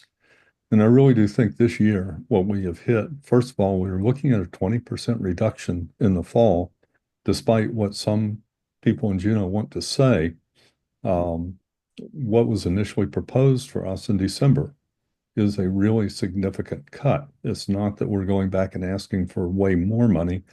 It was really a search to try to have the funds to continue what we're doing this year on into next year. But as it has unfolded, I think the resiliency that we've depended on in the system has been gone. And it got damaged a lot during COVID and the ups and downs of that. And coming out of it, we just don't have as many people. There aren't as many people that can cover. And the way we've gone about things has not turned out the way I think everybody hoped. It's a really sad thing because ultimately it all rolls downhill to where it negatively impacts the people working in our schools, in our classrooms, directly with our students. There are not as many of them, or there won't be as many of them, and they will be stretched thinner. They'll have more responsibilities. Their ability to continue to do what we've done for so many years simply will not be there. And even just in our capacity to try to schedule it and pretend to go forward is falling apart. And so it's very frustrating. The legislature, some people in the legislature seem to feel like there's a lot of time and they can craft a new bill, but we actually have to go forward now. And it is still very unclear what might or might not happen between now and the time where they finally gavel out and we have a budget in hand. So I do apologize to staff and everyone involved in it. I do want to thank the administration. They have responded a lot and they have worked hard, I think, to try to get the message across.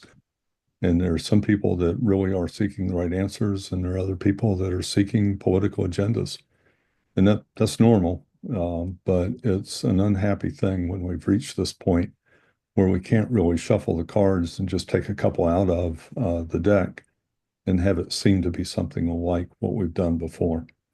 The other thing I did want to mention is for every meeting for some time now, we've mentioned Hadestown because it's been such an incredible success. And I was having a discussion online where someone talked about the failure of the Anchorage School District and our test scores and how low it was. And they mentioned like you need to emphasize or have more things like Hadestown. And we really can't. That's kind of a remarkable turn of events. But what I realize is that if you talk to our students and teachers that have either taught drama or participated in drama, even without something that catches fire the way that Hadestown did, students come away and going, I was afraid to stand up in front of people and speak before I took drama. And now I can do that. Or, I never appreciated the arts. I never appreciated the stories. All kinds of different things that really transformed people's lives come out of our ordinary classes, come out of our ordinary play productions, come out of the ordinary things that our students and teachers are doing every day across the district. I call on parents again, please share that with your friends that may not have may not have children in schools. Please share it with legislators if you get the chance to talk to them. If you hear people that are making that claim that nothing good is happening in schools, please share your successes with them. We need to turn this narrative upside down because it's being used in a way that is really damaging to our students and to our employees as a whole. So for now, I wish there was better news, and there's not. We still have to wait this thing out, continue the fight, urge parents to continue calling your legislators and talking to them about your priorities. And hopefully the next time we come around, we'll have something a little more substantial to work with. Thank you all. Thank you, President Holloman. Seeing no other comments from district administration, would entertain a motion to adjourn. So moved. Made by member Lesson, seconded by member Wilson. Seeing no objection, we are adjourned at 9:25 p.m.